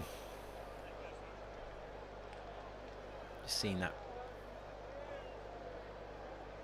appeal from Lacazette for a free kick. I don't think it was a free kick. I think he was clutching at straws.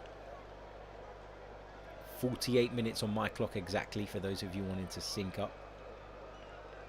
Arsenal win it back on the right-hand side, but Wanderer Minstrel says much better shape now. It does look like a better shape, I agree with you, but the problem is that now Crystal Palace are quite happy to sit back, and that space just isn't there. So you need the likes of Martinelli to sort of pick up the ball, dribble at people, run at people, try and make things happen. Otherwise you can find yourselves playing in front of them for the remainder of the evening. Mikel Arteta unhappy with the referee. Gaeta is the goalkeeper for Palace. Klein, Gay, Anderson and Mitchell.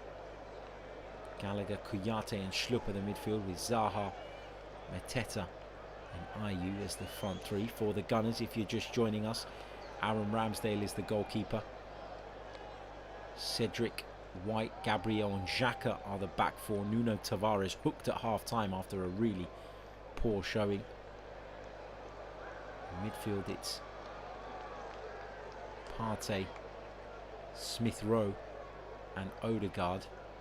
Martinelli on the left, Saka on the right, and Lacazette through the middle. I really don't understand this. Like, I've been ignoring it, right, for the entirety of the stream so far. But Inter Yanan, you call yourself an Arsenal fan, and you're sitting there saying that you're going to go to sleep with a big smile on your face tonight. Get out of our club, man. You're not an Arsenal fan. You're not an Arsenal fan. Even when I thought Unai Emery was a car crash at Arsenal, I never once went to bed with a smile on my face. It's pathetic, honestly. It's so bad. It's so embarrassing.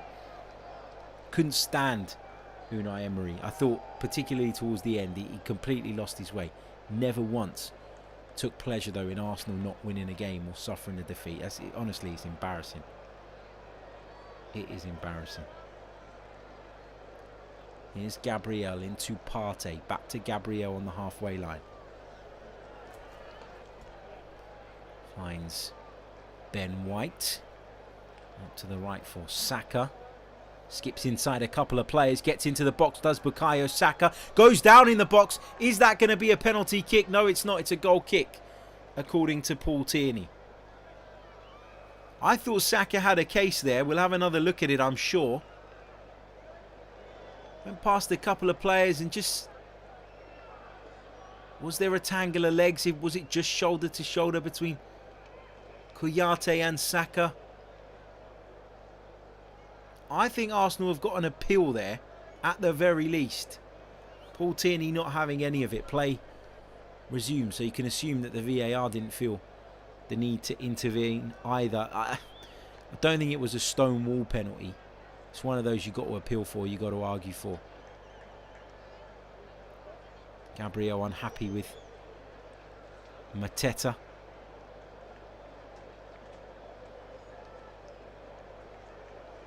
Who again, using his physicality to cause Arsenal's defenders all sorts of problems.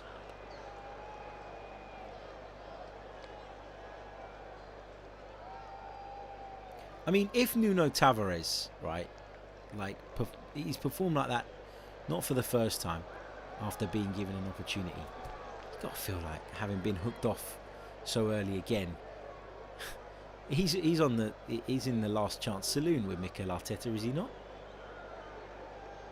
You can't blame the manager. He's been abysmal. Partey commits a foul on the edge of Arsenal's penalty area against Jeffrey Schlupp. It's really important that we don't lose our heads, because while it's going to be difficult to come back, it's not, you know, beyond the realms of possibility. We've just started giving away a few free kicks, being a little bit silly, the frustration just creeping in like that. Foul from Thomas Partey there was one born out of frustration, clearly. The more I see that penalty appeal, the more I think we had a case. I really do.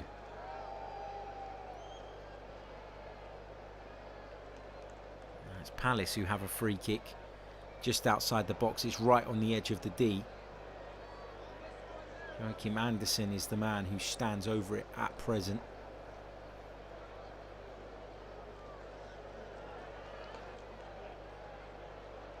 The centre half who spent last season with relegated Fulham. Made the move from West to South London. It's been very, very impressive under Patrick Vieira. Can he hit a free kick? Joachim Andersen for Palace. Forces a save out of Ramsdale, who did well to hold that, to be fair. For those of you wanting to sync up, 53 minutes and 39 seconds. Here's Partey in the centre circle for Arsenal. Finds Cedric. Ben White. Partey lays it off for Gabriel. Ball played forward into Lacazette, who's come from an offside position. How can you be in an offside position there? He's been really frustrating tonight, Alexander Lacazette. Really frustrating. He's not giving us anything. He gives us no threat in behind. He gives us no real physical presence. Doesn't give us a threat when we work the ball wide and put it into the box. It's just been... And I think sometimes the criticism of him has been a bit harsh, but today it's fully justified. Here's Gabriel into Ben White. Spins away from Mateta. Xhaka out to the left-hand side, finds Smith Rowe. Xhaka again into the feet of Lacazette. Now Smith Rowe on the edge of the box, finds Martinelli on the outside of him. Can he force the issue? Delivers into the box. Lacazette gets something on it. Over the top of the crossbar it goes, and behind for a goal kick.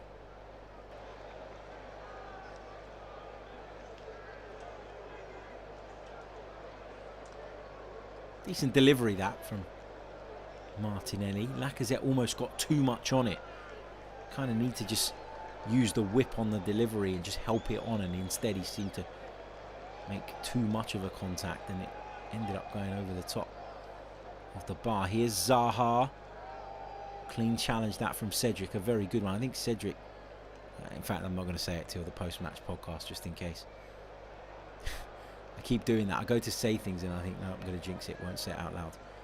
As Partey wins the ball back for Arsenal and sets off Martin Odegaard. Here's Saka down the right for the Gunners. Has he got anybody to pick out? He tries to switch the play out to the left-hand side for Martinelli, but the pass was too close to Nathaniel Klein, who just rolls it back to the goalkeeper. He clears it upfield. It will be an Arsenal throw-in on the halfway line.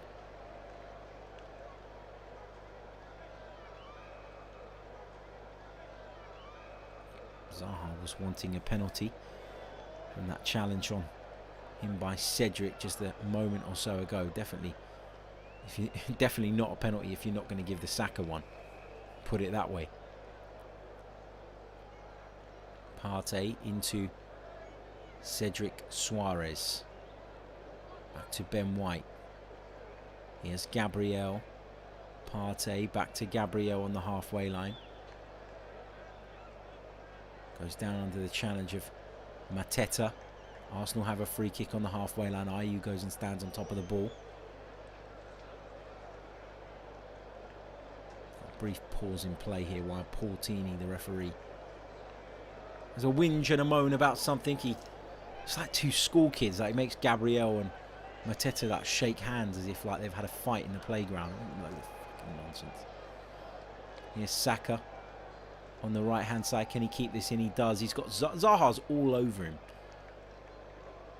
For someone who moans about being fouled so much, he does dish it out, doesn't he, Wilfred Zaha? Just a quick reminder, I know I've said it 1,000,001 times, but if you haven't hit that like button already, please do so, and subscribe to the channel if you're a newcomer. It would be very, very much appreciated.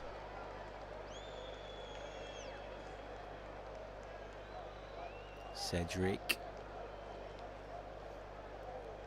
with the ball at right back.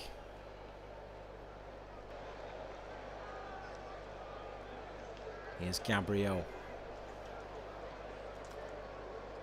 Now it's with Ben White. Here's Cedric into Gabriel. Now Xhaka finds Smith Rowe.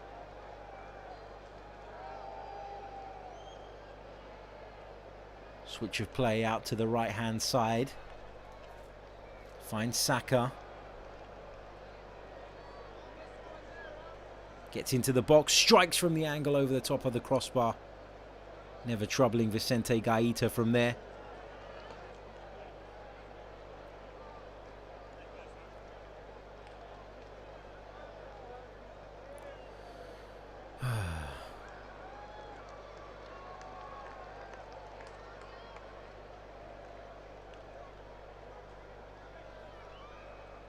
"59 minutes on the clock.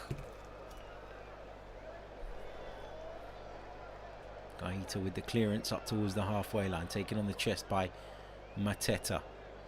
Zaha lays it off for Schlupp, who looks to release the Ivorian down the left hand side, but his pass was overcooked and Arsenal have it back with Ben White. Here's Ramsdale. Back to White. Under pressure from Conor Gallagher. Wins a foul out of Conor Gallagher. Just did enough there, Ben White, to put his body in the right place. He invited the contact from Conor Gallagher, and the referee really had not much choice.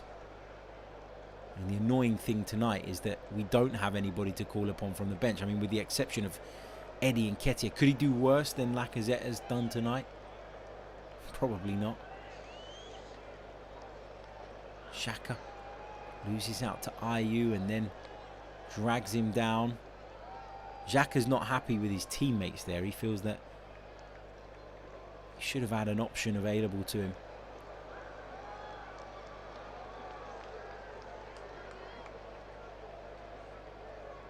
Hit the hour mark.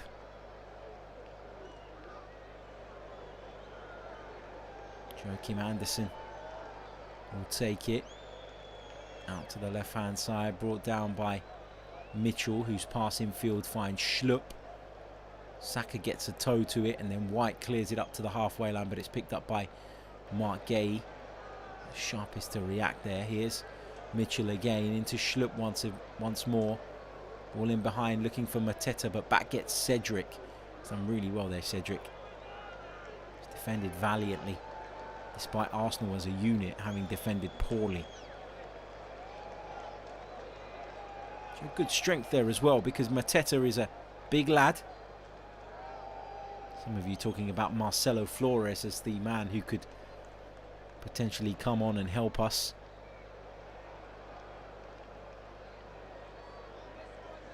Marcelo Flores, of course, called up to the senior squad today for the first time. He's made 20 appearances for a combination of the under-18s, the under-23s, and in the EFL Trophy this season. Scored 10 goals and got 3 assists in those 20 appearances. But this is a big step up in level. And the team aren't exactly playing well. It looks like Eddie Nketiah is going to come on because somebody's getting stripped and ready. Somebody's been summoned back to the bench. Here's Ben White at centre-back into Cedric. Diagonal ball out towards the left. He was looking for Martinelli, but Nathaniel Klein read it and puts it out into touch. Xhaka will take it. Here's Martinelli. Drops the shoulder a couple of times, but hasn't got much in terms of options around him. Now it's Smith Rowe. Back to Martinelli, into the feet of Lacazette. Nice combination between the two. The dribbling from Martinelli into Lacazette. Might fall for Smith Rowe. He's got to do better. He's got to do better. Emile Smith Rowe. The ball came at him quickly, perhaps. He didn't expect it. But he's got to get a hold of that strike much better than he did. Just tried to side foot the ball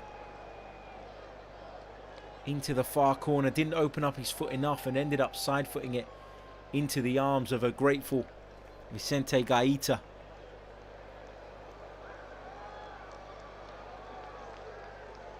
Here is Odegaard on the right. Now Saka. That's as close as Arsenal have come to creating an actual real-life chance. That says it all, doesn't it? 63 minutes in.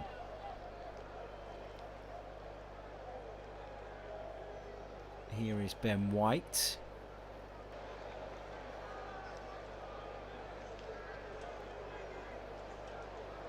Xhaka. To Gabriel. Xhaka again. Left to Martinelli.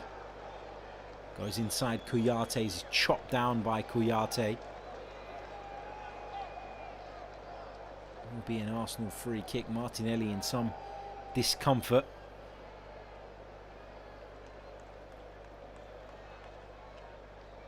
I think the knees just clashed on his way through. Yeah, that's a painful one. Had that happen to me in the past. Obviously not playing in the Premier League, but you know what I mean.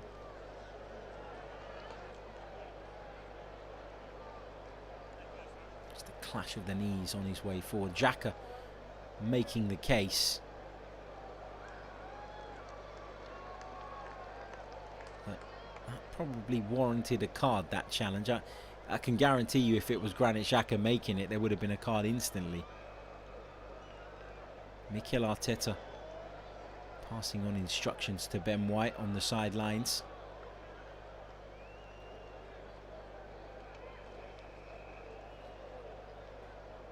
Bukayo Saka is going to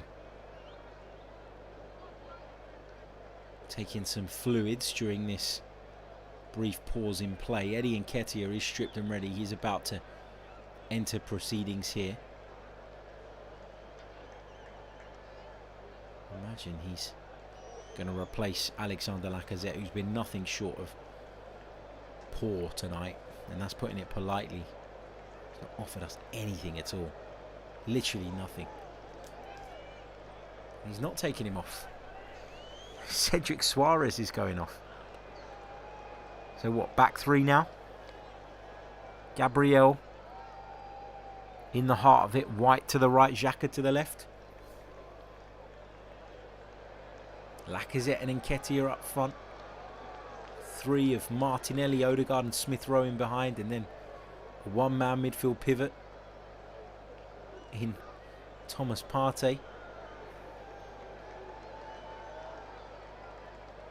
Come on, Eddie Nketiah. I've been so critical of you all season.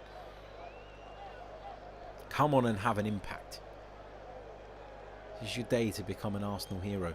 Not greedy, I just want to point out this now. Looks like Saka's swapped sides with Martinelli, even if just temporarily. Here's Nketiah with the ball on the left now. Rolls it infield to Xhaka. Here's Gabriel. Back out left to Nketiah. Saka does well to bring it under control. Xhaka with a nice ball into Smith Rowe. Lovely cushion pull. And Arsenal go so close to pulling one back through Martin Odegaard. Another good chance wasted. Another opportunity that's gone begging. And we pulled one back now. I'd have really fancied our chances. Nketiah with a lovely pullback towards the penalty spot. Martin Odegaard was arriving. He just seemed to struggle to make a clean connection. It looked like it popped off of his standing foot. The encouraging thing is we've created a couple of opportunities, but with the situation being so desperate, when you miss them, it feels like a stab to the back. It really does.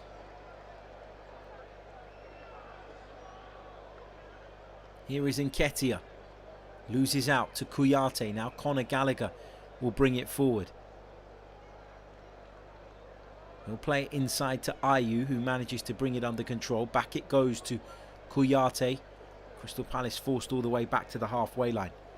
Don't forget, hit the like button if you haven't done so already. Don't forget to subscribe to the channel if you're new. Edging ever closer to that 20k mark here on YouTube. The sooner we get there, the better. If you can't hit the like button for the performance, hit the like button for the channel.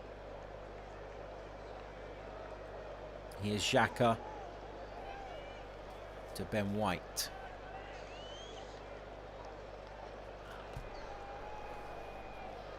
Now it's with Odegaard.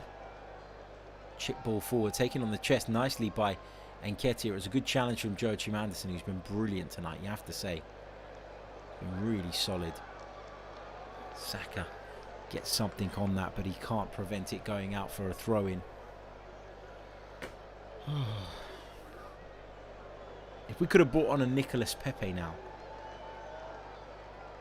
Someone who can cause a bit of chaos. Someone who's a bit unpredictable. I feel that would have been exactly what we needed. But we've been saying it throughout the second half of the season. This squad is so paper thin that if a couple of players don't perform, or you're without a couple of players. I mean, we're without Kieran Tierney tonight at left back, and it's really shown. The difference in quality between him and Tavares has been clear for everybody to see, and the Portuguese was subbed off at half time as a result. You can see that Palace are worried about Arsenal's overload now, because Jean-Philippe Mateta has been replaced by James McArthur, a centre midfielder, as they look to tighten things up. And who blames them? You know, 20 minutes to go, they're 2 goals to the good.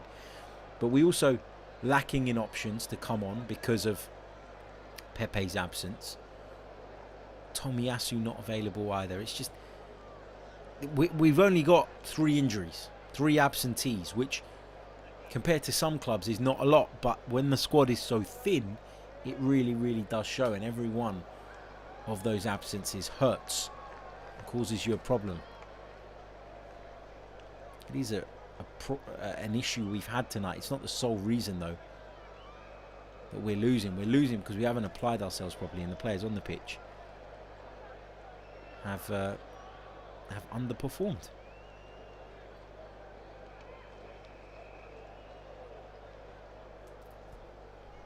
Here's Partey into Xhaka towards the back post. Martinelli helps it across. Defender tries to deal with it. It looks like it ricocheted back off of Martinelli, and so it'll be a goal kick rather than a corner.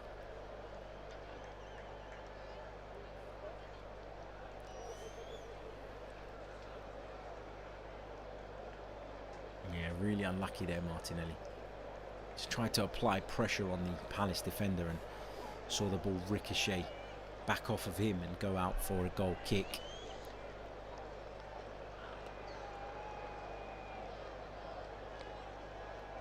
Prince Thomas says that's also down to the manager. Yeah, it is down to the manager that the squad is thin. But unless you've got Chelsea or Manchester City's pockets, you can't rebuild without having or going through a phase where it's thinned out, because you don't have the money to stockpile all of these players. Your wage structure can't handle the stockpiling of all of those players. It's why Chelsea have, what, 30 players out on loan or something.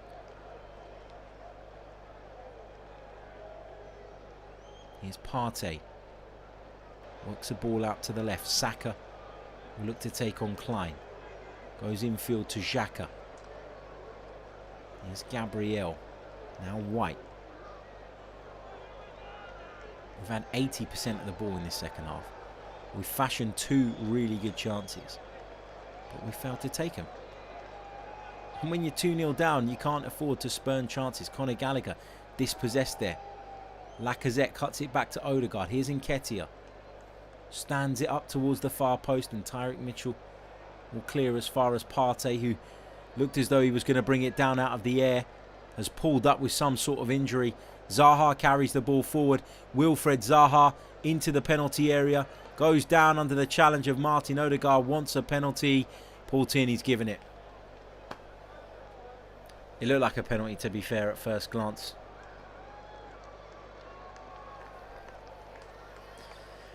This could be the night it all unravels.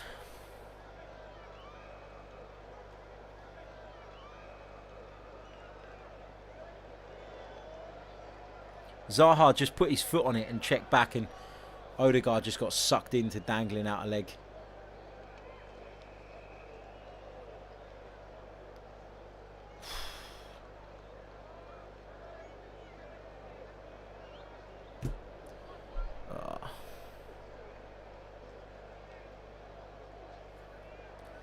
Crystal Palace penalty.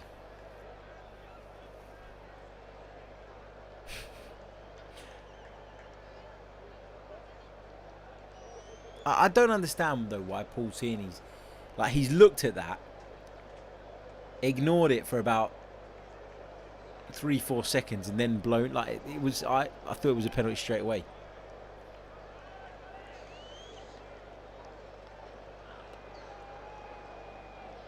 Wilfred Zaha is going to take it.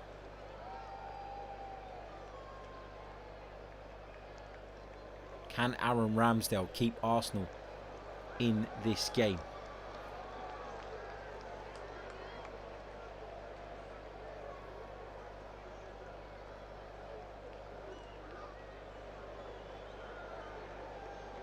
Partey's gone off, by the way, in and amongst all of that.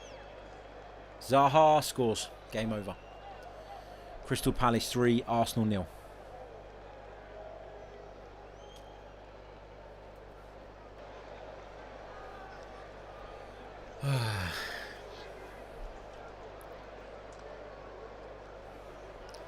When it rains, it pours, says George in the chat.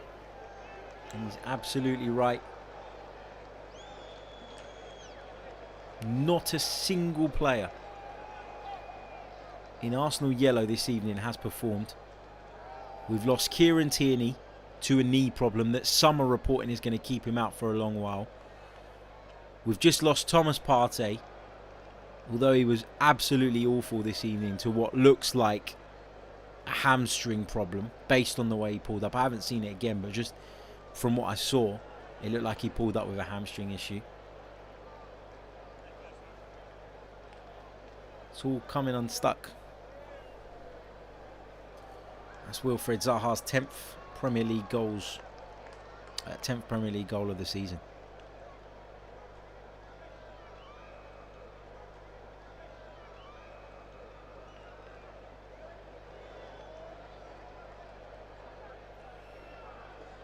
Sambi Lokonga is the man who's come on to replace Thomas Partey.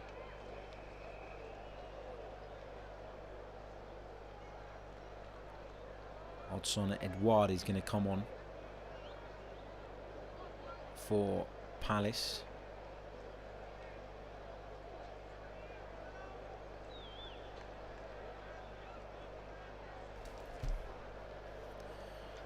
IU is going to make way. David Karki says it's tough being an Arsenal fan.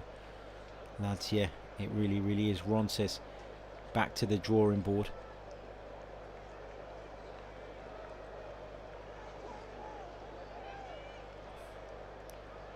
Lots of you sort of expressing concern about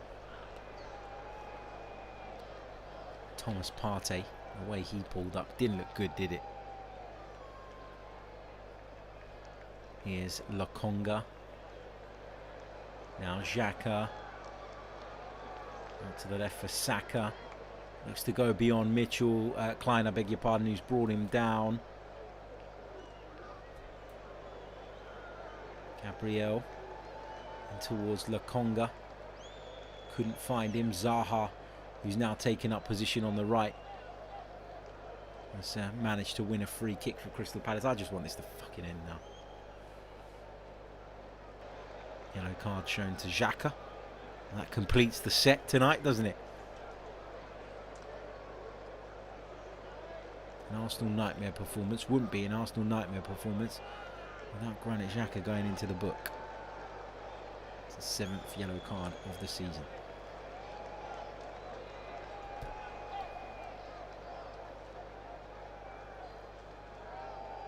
Mitchell into Schlupp. Gets away from Lokonga with such ease. Lokonga managed to recover brilliantly and then just shepherded the ball out of play. Don't forget, live post-match reaction podcast coming at about 10:30 UK time, that is. Break the game down. Probably going to be quite an emotional one. Some might say therapeutic. And then we'll be back tomorrow with Mike Stavrou of Metro Sport to assess what this defeat means in the bigger picture. It's really difficult, isn't it? Like, in the midst of a game like this, to kind of break down what it means in the longer term. It's really easy to kind of feel like it's the end of the world.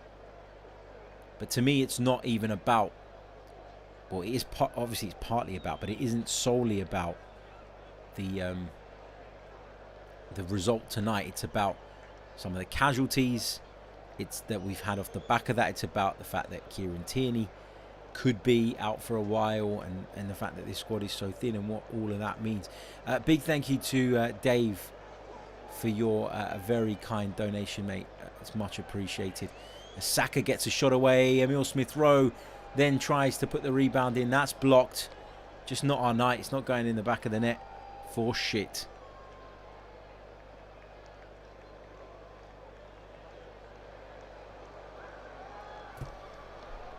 We had an opportunity tonight to close the gap on Chelsea to just 2 points, and instead we self-destructed at Selhurst Park.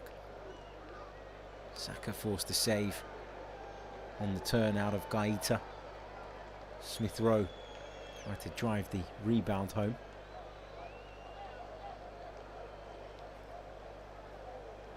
Thank you to Dave, mate, for your kind donation and kind words. Very much appreciated. Matt Murdoch is in Singapore. And he says, Harry, it's 4:30 a.m. here in Singapore and I'm fuming. If anyone thinks this is acceptable, I have no words for all of you. No reason for Arteta to get schooled by Vieira. Get him out if we can't finish fourth. But yeah, but sometimes it isn't about the managers. Like sometimes it's not that the manager's set up badly or wrongly. He's set up in the way that he's set up for months, and we've been on a good run and we've done well this season thus far. I was looking at it the other day. Going into this game, we'd amassed 13 points more this season than we did at the same stage last season. So you can't say there hasn't been improvement. On the night, people haven't performed, and it's so easy and I think lazy at times to just pin it all on the manager. Yes, ultimately the manager is responsible for performances, but it's the easy way out for me.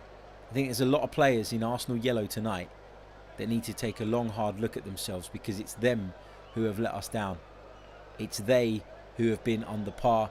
It's they who weren't motivated enough and motivation, yeah, it comes from the manager, but you've got to be self-motivated as well, and we've not seen any of that. The application has been horrible. So many things wrong with this performance, and when you talk about being a young team, you do get this from time to time. But there's players on there like, for example, Thomas Partey tonight has been shocking. Absolutely shocking. And now he's injured again.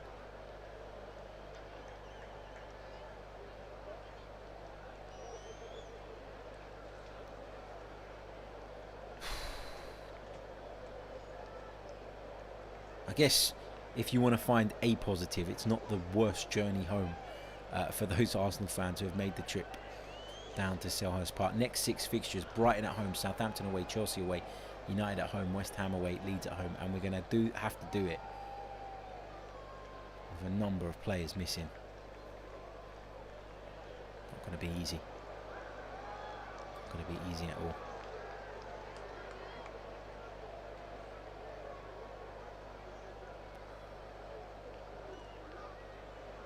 Here is Ramsdale.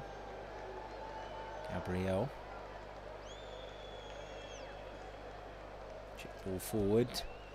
Out towards the left-hand side. I don't even know. I don't even know what to say.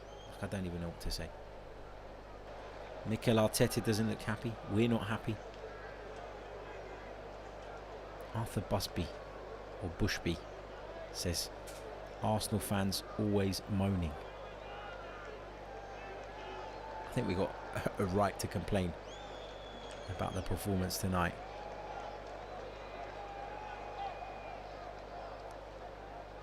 Alex says that's what you get with a young squad. We're still 2-3 years away from competing for anything relevant, but people thought we were top 4 level. And I agree with you, mate. As I've said that, I've been saying throughout that we're not guaranteed to get the top 4, that it was still going to be a big task. But there will be people out there who would never accept or understand or admit that actually getting top 4 would have been us with this young group being slightly ahead of schedule. They'll now use it as a way of sort of suggesting that a season in which we made vast improvement, as I say, 13 points better off at this stage than we were last season. But people will try and sell it to you as it's been a disaster of a campaign, and Nketiah's just hit the crossbar there. Really good effort. On the positive, nothing to do with Arsenal, but as a positive for me, we've just hit the point where over 10,000 of you have joined the stream at some point during the game tonight, which is amazing. So thank you. It was a good effort that from Eddie Nketiah.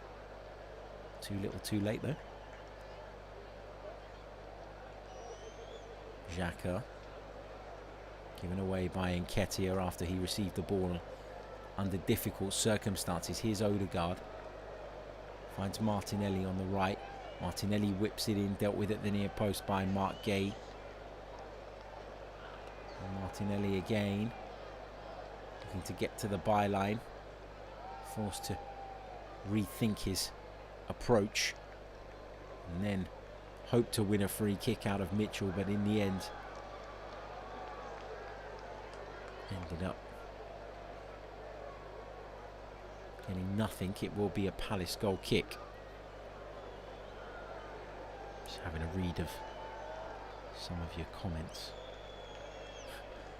Is business still good at Best Kebab? The Stoke Newington one, what a shop. Such a random question. Or are you suggesting that I look like I work in a kebab shop? Is that where that comment is going? I think racial profiling at its best.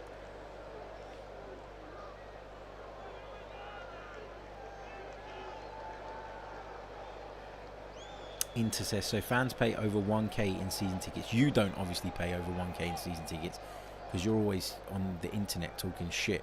So I assume you don't get out of the house much. But so they pay that to be 13 points better off, and that's acceptable. I didn't say it's acceptable. I said that there's been an improvement. The facts and the stats are there to prove it. It's not been, if we don't get in the top 4, you can argue that maybe it's not been enough of an improvement, and I accept that. But don't deny what is fact, and that is that Arsenal have amassed far more points this season already at the same point than we did last season.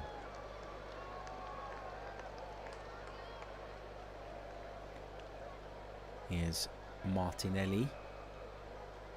Infield to Lokonga. Odegaard lays it off for Smith Rowe. Now it's Xhaka. Coming forward on the left, strikes towards the far corner. Comfortable stop for Gaeta.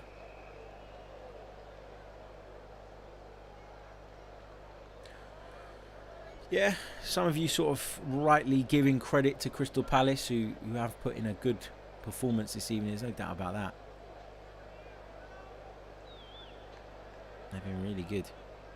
Into your says, grow up, Harry, don't get personal. The guy who literally spouts shit in the chat like at every opportunity. For someone who disagrees with everything I say and always has an answer for everything, I find it amazing that you tune in all the time.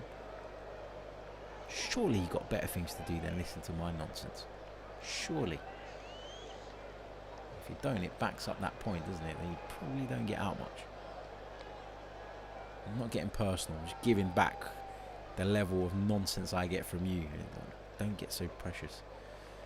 That's it. Smith. Inter's been sleeping as well, hasn't he, for the last sort of 3 months. So Arsenal have been doing all right. He's been in the shadows. It's funny how you've recently reappeared. The ball is worked forward. Is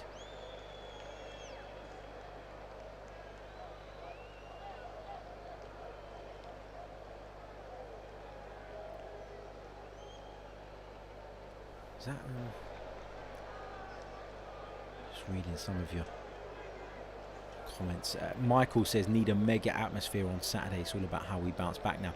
Yeah, and I've said this sort of numerous times throughout this season. We will have these setbacks. We will have games where we don't perform, and we have games where you know, we're not at the level required. It's about that not turning into like runs of bad games, and like bouncing back is imperative, as you say.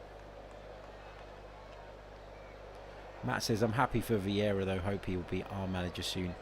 I have a different opinion to you, Harry, but I respect your opinion. Big up to you, and I really do love your channel despite the difference in opinion. Yeah, listen, mate, as I say, I appreciate everybody's opinions. You don't have to agree with me. I don't like want to force my opinions on people. It's not what I'm here to do. When someone's so relentless in the chat, giving it literally disrespectfully on every single stream, I don't know why you can get so precious when you get a little bit back. Here's Zaha on the right hand side for Crystal Palace. Did well to hold off a couple of challenges and work it back to Joachim Anderson. Victor Alejandro says, Harry, the worrying thing about today is the injuries. Yeah, agreed. As I was saying, I said it, what, 10 minutes ago. I feel like for me, the bigger concern is how this entire night impacts us with regards to injuries, lack of confidence, all of that stuff. It's yeah, you know, and when I say tonight, I mean sort of, obviously we didn't know that Kieran Tierney was injured before the game. We didn't know that Nicolas Pepe was unavailable too. Alex says, get yourself a beer and have a nice evening. See you. Thank you so much, mate. Moss is asking any matches on Wednesday. Assuming you're asking if I'm working on any matches. I will be doing the live commentary of Manchester City's first leg in the Champions League against Atletico Madrid tomorrow on Flash Score. So you can join me for that from 7:55. Should be an interesting watch, that one. Kickoff is at 8 PM UK time. And then if you're interested in betting, I'm going to be on the Bet Rivers. I'm going to be hosting the Bet Rivers in-play betcast with gambling expert Nigel Seeley on Wednesday night. It's a pretty jam-packed week. We're into stoppage time at Selhurst Park. 3 minutes added on. Thank you for your kind donation, mate. Alex, really do appreciate it. Thank you so much.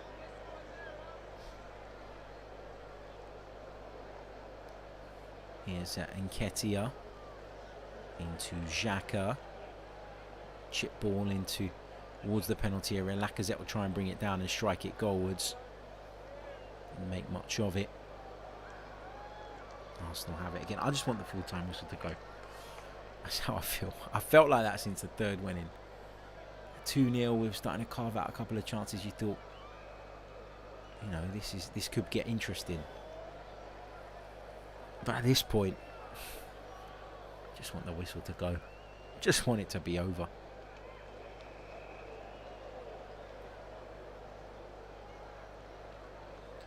Crusader says, whatever advantage we had, we've now lost it. And we chase Spurs. Should make us turn up in the North London derby. The thing is, I don't trust this team to go to Spurs, particularly. And I don't know how long Thomas Partey is going to be out for. I don't know how long Kieran Tierney is going to be out for a fact. Not even with everybody, I don't trust it. I've never trusted this team to go there needing something. It was why I kept saying that actually if the game did get pushed back right until the end of the season, it might not be the end of the world for us, because we might be, had all gone well, in a position where we only maybe needed a point from there, and that obviously makes it a lot easier. We might have to go there and win, and that is that's going to be a tall order. Gabriel plays it forward, Lokonga helps it on, and Nketiah tries to get away from his man, wins a free kick.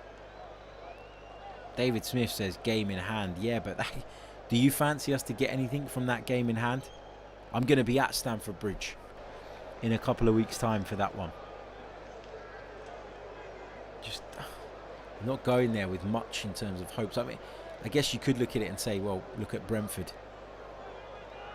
They got a result there, but there, of course, they played Chelsea in the middle or just before that big Champions League clash with Real Madrid, and I think that might have had some sort of influence in their minds being elsewhere at the weekend and the decision to change the team the way they did.